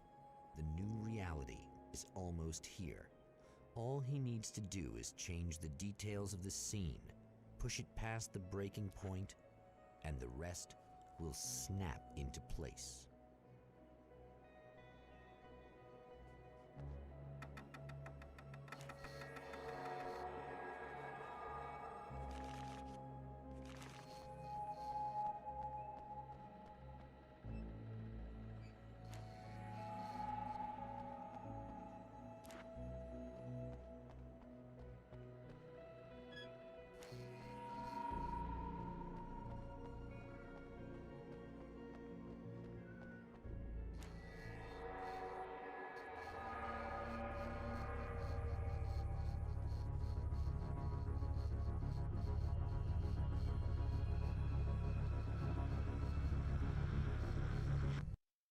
Oh, come on, buddy.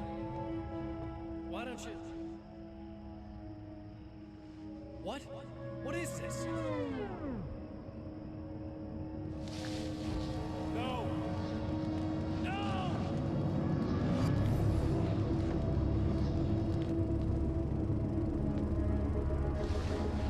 You can't do this! All I did was take the things you always wanted and never had the balls to go for. It's my turn now! It's my life! It's my life!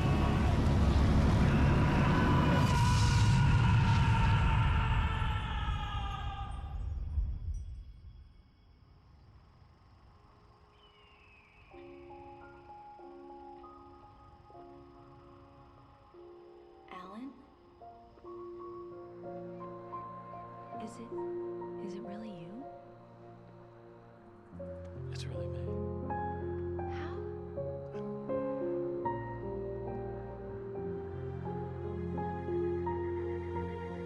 I love you. I love you.